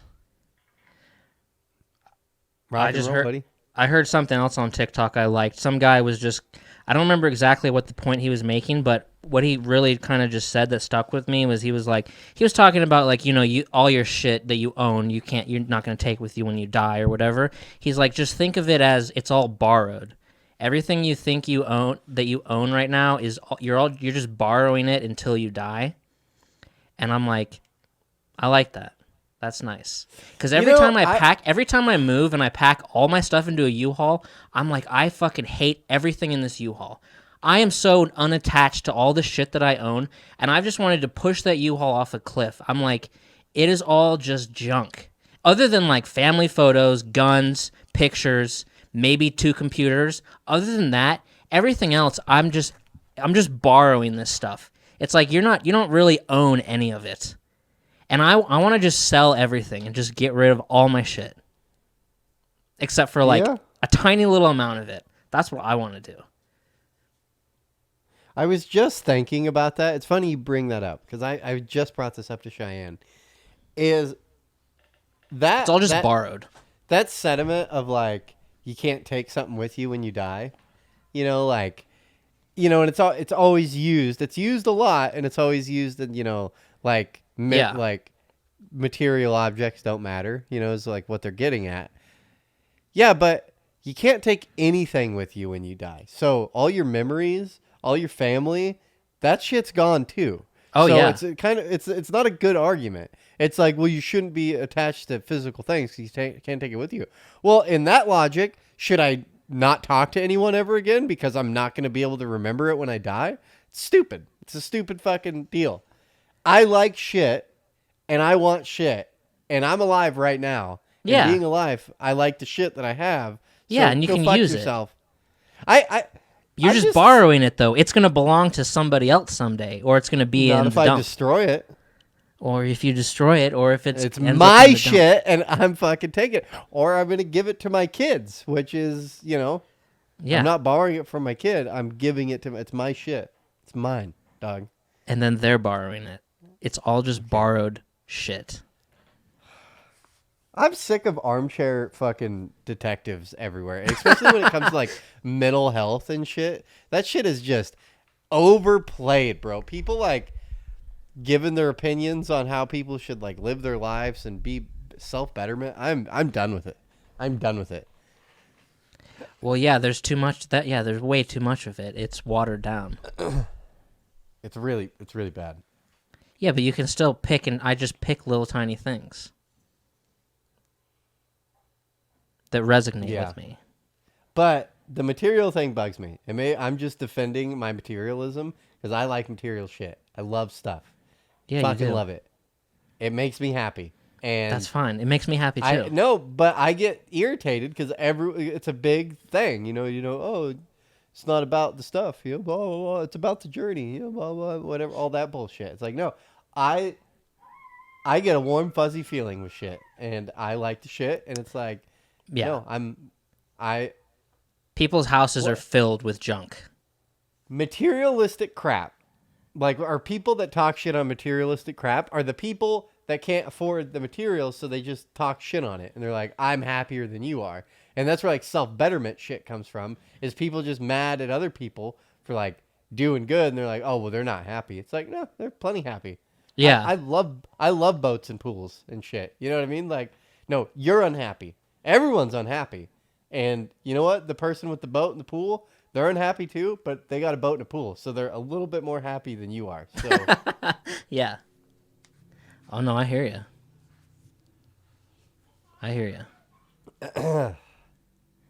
And have you looked into ESGs? I brought it up like a month ago. Dude, every time now that I watch, I don't know what it is, but my TV like reverts to the business channel when you turn it on. I don't know what it is. Like on like antenna TV. You know what I mean? Was that the environmental green something? Yeah, it's sustainable green. Something like that. Uh-huh. It's like, dude, every time I turn it on now, it's like that's what they're talking about. It seems like they've convinced the financial world to go woke, which it doesn't make sense to me.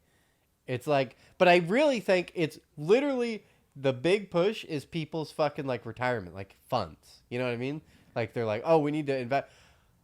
Like the fact that people like that it's just a conversation and no one's just like calling bullshit is insane to me. Like, I don't know. It's just crazy. Like that's not the point of your money that you're saving to retire. Like, right. Yeah. I I don't get how they're duping people into investing their money. Like literally, they're like, "Well, you're gonna lose money, but it's good. It's for a good cause." Right. Okay. Yeah, no. Yeah, this is a great retirement plan. No, Yeah. it's not. You're a fucking retard. Like this. Yeah. I mean, whatever. I guess. We're headed for a recession. Buy crypto. It's a great time to buy crypto. Stockpile. They'll know in July if we're in a recession or That's what not. they want, dude. You're falling into the trap, dude. They No. created Bitcoin. Yonashi Nakamoto, or whatever the fuck his name is. That is Obama. Okay, Obama created Bitcoin. Now he fucking flattens the dollar out, and he's like, well, now it's a good time to buy the Bitcoin. And then they're gonna phase out the currency, and then all you guys are gonna be like, woo, we fucking do it. And then fast forward 2 years, and be like, we can't do anything without the government knowing every penny we spent, and we're paying taxes on all of it. And then they're gonna probably add some extra tax. They're gonna be like, oh, well, now you got a digital tax, on top of your. And then you're going to be like, well, fuck, this is stupid. This isn't fucking freeing at all. Now they literally have control of my wallet. No. Maybe. And when you do your taxes and you're like, fuck, I owe $8,000. Literally, you open up your bank account, the $8,000's already gone. You're like, fuck! And they're like, yeah, well, you owe us $8,000. We took it. We took that money from you. Like, yeah. No, that's not going to happen. Bullshit, it's not going to happen, bro. Buy crypto. It's a good time to buy it. We're headed for a recession. In July, they'll know if there'll be a recession. The housing market's not going to go down. All it's going to do is slow its rate of growth. It's not going to go backwards. In the last 100 years, houses have only gone down in value twice, and they've bounced back very quickly. Housing's not going to go down. It's just going to slow its rate of growth, and in July, they'll know if we're in a quote-unquote recession. So watch your spending, people. No, this is Obama and the New World Order, bro. Watch your spending. Buy crypto, because when crypto crashes, people like Erick say it's dead, but then don't fall into that trap. I didn't say it's dead. I'm saying it's a fucking government ploy to get you all to give up currency. It might be. Currency is unregulated, and that's where Cash, all the good shit happens. Cash. With cash. Yes. Yeah. And it's a good system, and it's worked for years. And then Obama came around, and he's like, no.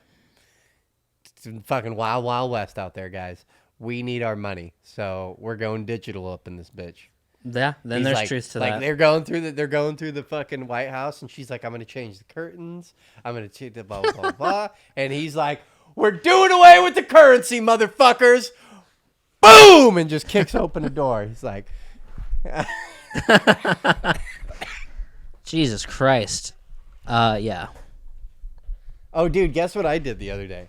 Quit smoking cigarettes? I went and got tailored for a shirt. Dude, that was fun as fuck, bro. Why? It was super legit. For the wedding, I'm wearing a button up and a tie. I'm not wearing a tux. I'm wearing a button up and a tie, but I went and got like a nice get up. It's not like a traditional wedding thing, but it looks good. But my button up, it like didn't fit right. I can never get a button up that fits right. It's too baggy. So yeah, I went and got it fucking altered, and that was sweet, dude. Little Asian guy comes out and starts sticking pins everywhere, like little needles all over. And it made a difference. Oh yeah, fits like the fucking dream, dude. It's like perfect. Wow. Now I need to be rich, because now all I want to wear is tailored shit. Like I'm just like, God. Can you tailor these cargo shorts for me? So then I saw some shit in there. This is the Men's Warehouse. And then when I was getting the shit, a few days later, certain things I saw in the store were bugging me. And I was like, I got to go back and buy it. I was like, I loved them. I wanted it and I needed it. Dude, I got 2 of those fucking button-ups. You ever seen the button-ups? There was someone in my... Do you know Justin Dick at Trinity? No. You don't know that dude? Uh-huh. He showed me culturally, I saw a style in him that I'd never seen before, and I loved it. And then I've seen it a few times since then. But he would wear, he always dressed really well. And he'd wear the button-ups with the flipped-up sleeve, You know where it's a different design on the inside? You ever seen people do that? You like flip up your sleeves, bracelet or bracelet. Yeah. The what do you call that? What do you call the bottom of your sleeve? I don't know. The bracelet, something to do with bracelet, like break. Okay. Anyways, where you flip that up and it's a different design. Do you know what I'm talking about? No.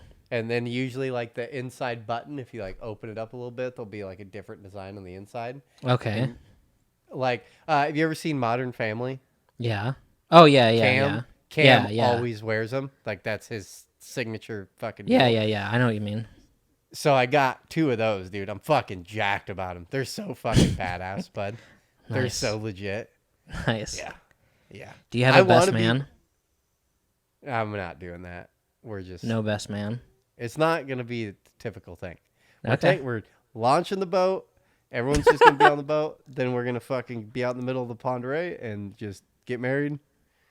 And then done. And that's it. No best man. No. Mr. Anti-marriage. Mr. Anti-marriage is getting married.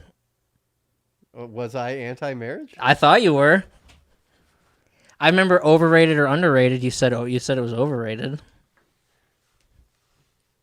Well, it is. I'm not like about it. I mean, yeah, that's cool. That's sweet. Yeah. With like a pastor or something. No, my he got ordained or whatever. Oh, okay. Did the Nice. whole thing online. So my brother's gonna do it. That's Dude, cool. I'm gonna look fly as shit. You'll see a picture, I'm sure. But dude, Yeah. my outfit is fucking ballin', bro. It's fucking. I look like an Italian gangster. Nice. Yeah. And you're gonna get that's drunk. That's like we went cheap on everything because like we're not spending money on anything, and so it was like, what was weird too is Cheyenne's like, she like went and got like a dress, like not a wedding dress, like just a dress, and it was like Nice. cheap as shit. And I'm like, no, I was like, we're literally not spending money on anything. Like nothing about this wedding is gonna cost us a dime. Right. I was like, so let's just spend money on very few things. And I was like, 1, the clothing should be good. You should get pictures, so hire a photographer, and then rings. I was like, those are the 3 things we spend money on, and then nothing else. And I like the photographer idea, yeah. it was kind of, it was like, it wasn't hard to convince her, but she like didn't want to spend money on like the ring or the dress. And I'm like, look, I don't want to spend money either, but I'm like, the ring is going to last forever. So you might as well get an expensive ring. And or, like to me, it was like justifiable. It's like a lot of people spend $20,000 on a wedding, and you know what I mean? Like easy. And that's all you get. You know what I mean? It's all kind of bullshit. It's like the picture and the dress. That's something, in my mind, that's like something a woman is going to, like cherish the pictures and the dress, what I mean? Like for the rest of their life. They're going to they're going to take the dress with them. They're going to get drunk and try it on in 10 years, that type of thing. And then, I don't know. It's just weird. Yeah, I like the idea of the photographer. That's a really good idea. I've been at weddings where it was like, everybody take pictures throughout it and then post it and use the same hashtag.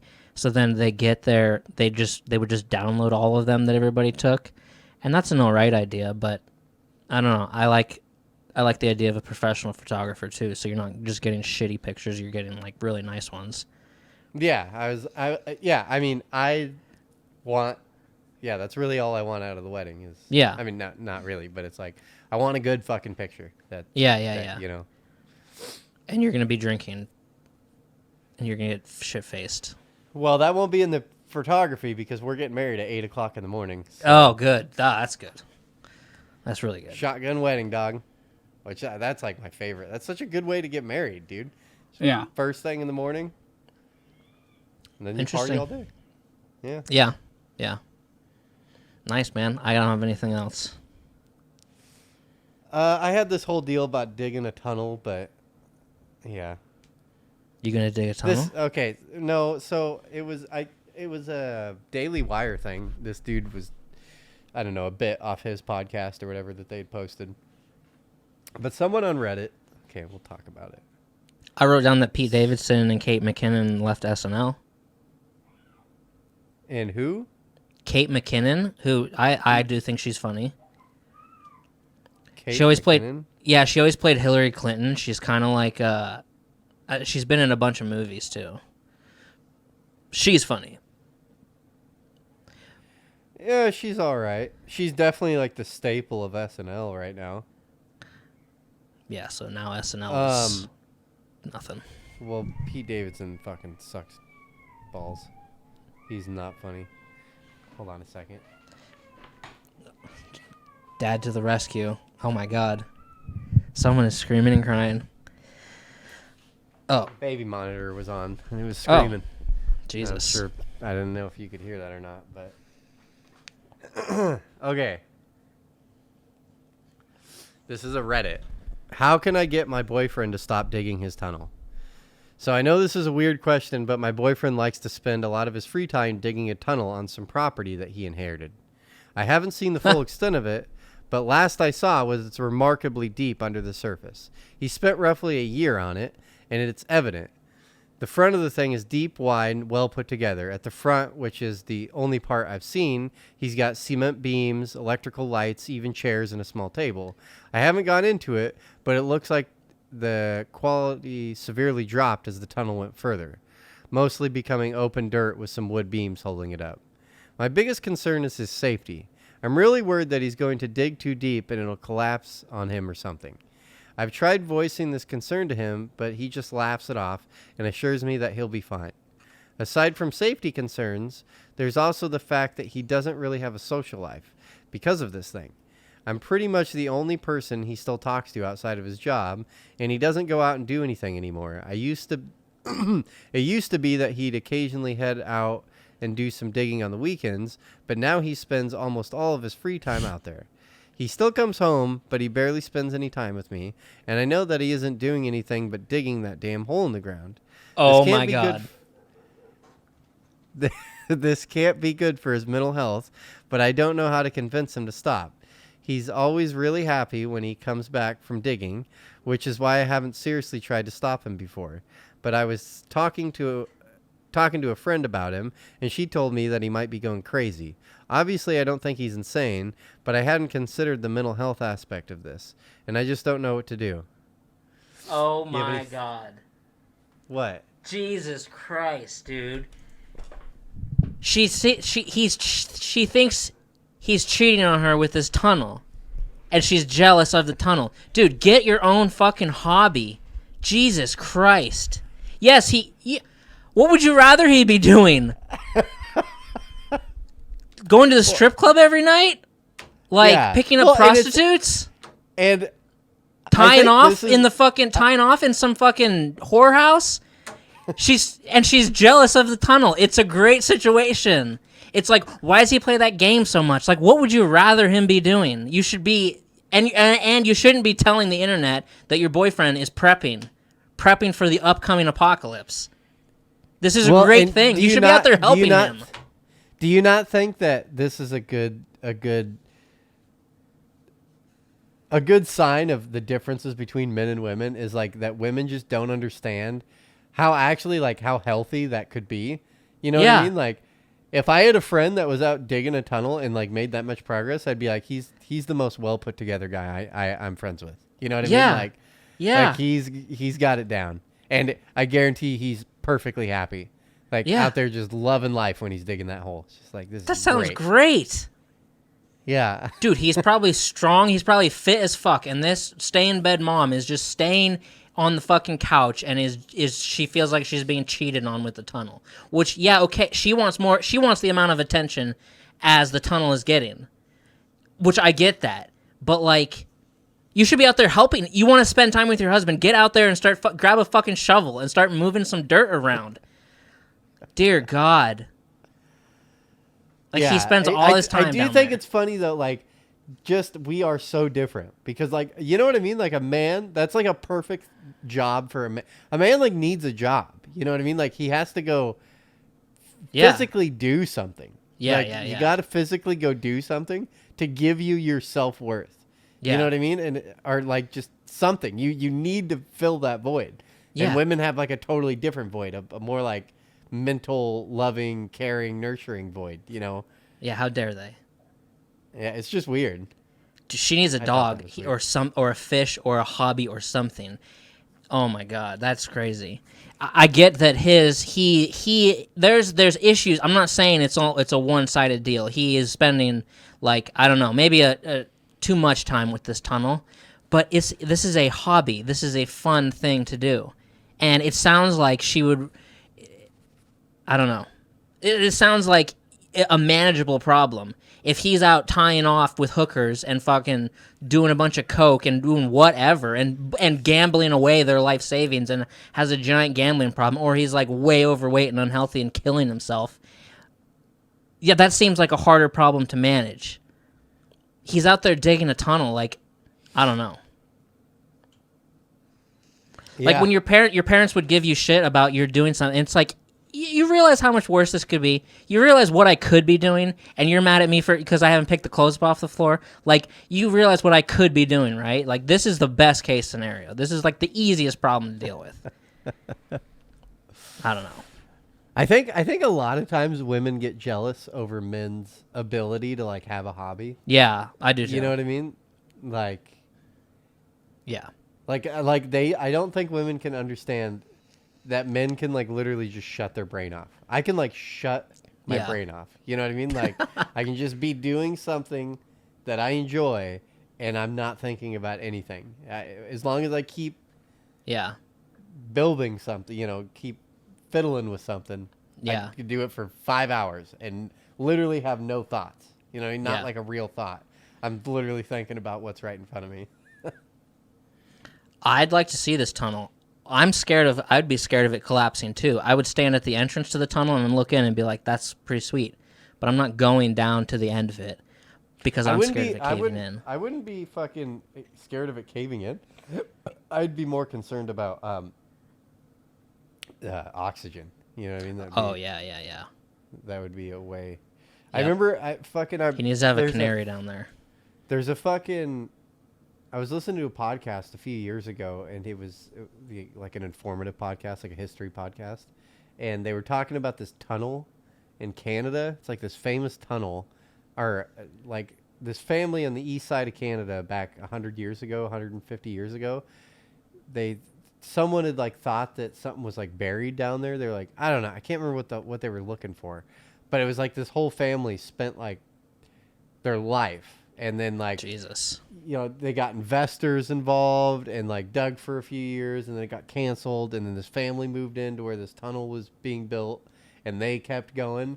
And yeah, it was, I can't remember why this tunnel was famous. It's a famous ass tunnel in Eastern Canada.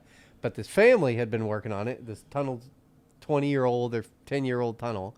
And the dad goes down and fucking dies, like on the ladder, falls down the ladder, and then the kid goes down to save the dad, then he dies, and it's all because they didn't realize they were breathing an H2S or whatever. Mm-hmm. And so they're fucking literally just passing out and then can't breathe and fucking die. And like the whole fucking family goes down to try to save the next one, and then they die, and then the next one goes down to save that one, and then they die, and just the whole family fucking dies down in this fucking hole. Jesus. So they can breathe. Yeah, that's a legitimate concern.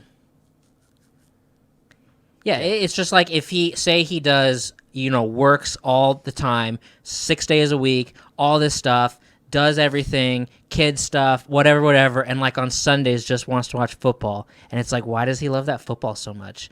Like, why doesn't he like want to spend the day with me or whatever? It's like, it's just one thing. His one thing is the tunnel. Granted, he should be like, all right, Saturdays are like our day as a couple or something like that. The rest 6 days, I'm working on the tunnel. You can come help me if you want to. Come help move some dirt. We got wheelbarrows. We got a whole system. I don't know, it's just crazy. She needs a hobby. It's screaming that she needs something to do. Yeah. That's wild. And if a buddy of mine was like, dude, I've been working on this tunnel. It's like really deep, and I need your help on Saturday. I just need another person there to do something. I'd be like, fuck yeah, dude, this sounds great. Like, this is exciting. This is like, I don't know. That just sounds like a fun time. It's a fucking digging in. It's like what you do as a 6-year-old. It's like we're digging a hole, and we're going to see how deep we can go. It's awesome. Yeah. Yeah, I would get scared. Like, it sounds great, and I love everything about it. Tunnels are scary. I'm pretty claustrophobic. I don't think I could. Have you ever seen the videos of those guys, like, cave crawler people, where That's just crazy. They'll go through fucking holes, like, that you barely fit in, and they'll go climb, like, dude, that shit's bananas. Yeah, I don't understand that. Who would do that? Yeah, they'll go, like, there's a bunch of them in Utah. There's, like, shitloads of tunnels in Utah. Yeah, there are. They'll go, like, 20 feet in the ground and then crawl through this crevice for, like, 100 yards to get into this room. And it's like, no way. Not a chance in hell. You know the amount of money you'd have to pay me to do that? Yeah. I mean, it's high. It's well over $1 million. I think I start thinking about it at $1 million. Like, legitimately, you offer me $100,000 and be like, ain't fucking doing it, bro. Yeah. Ain't doing it. Like, legitimately. I'm not even saying that like, oh, I wouldn't do that for it. No. 100%. Put $100,000. No, ain't calling no fucking tunnel the size of a fucking football. Yeah. Well, it's like people deal with claustrophobia on like commercial airplanes, but they're like squeezing through like rocks that are a foot gap or whatever, and like squeezing. Yeah, you barely fit. Your body barely fits. It's just ridiculous. Fuck that shit. That's crazy. I imagine this guy's tunnel is like a huge hallway. Yeah, Huge... yeah. But even that shit starts to scare me a little bit. Yeah. There's my dad took me to the dam up there in Cabinet Gorge Dam when I was a kid, and if you go into that dam, you can go like to the bottom, and like there's a fucking tunnel that's just rock carved out with little lights, string light going down this tunnel. Just and water dripping everywhere.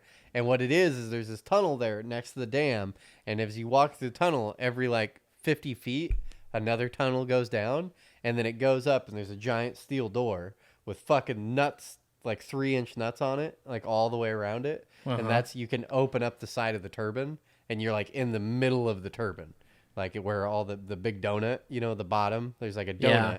And that's the very bottom where that propeller is. Yeah. You can get in there, and it's pitch fucking black. And when you open that door, it's like, because they were working on it, I got to see one that was like empty, like the water was shut off. Yeah. But you open this dude, it was the scariest fucking thing. First, that tunnel, did not like going down that tunnel. It was like, fucking, you're way underground.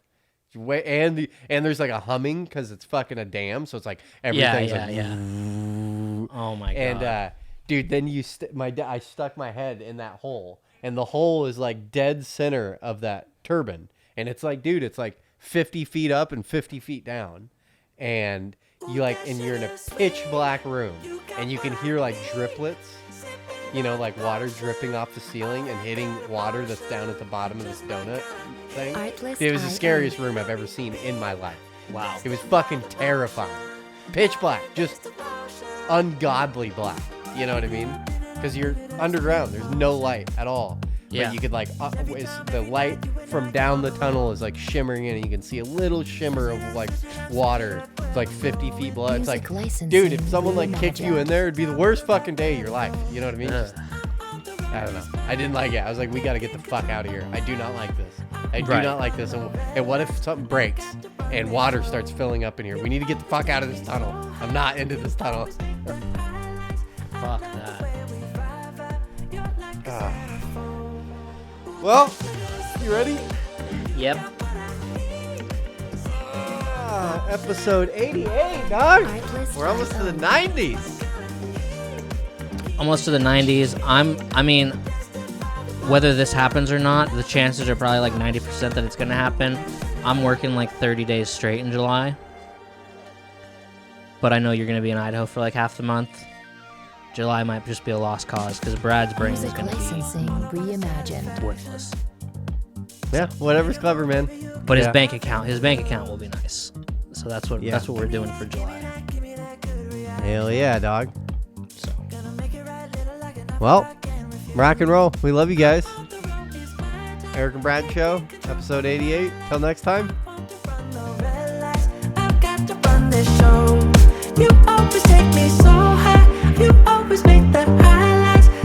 Artlist.io.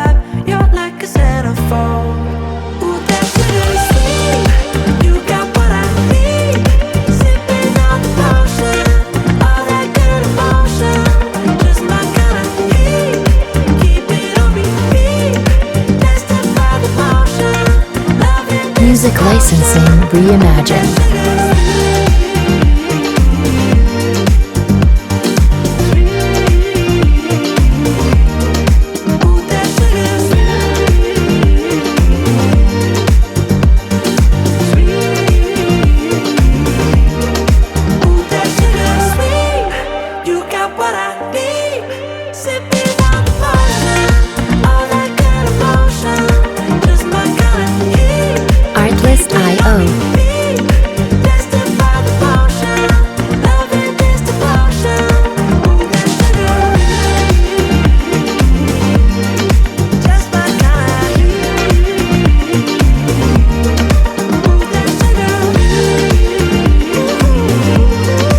Music licensing reimagined.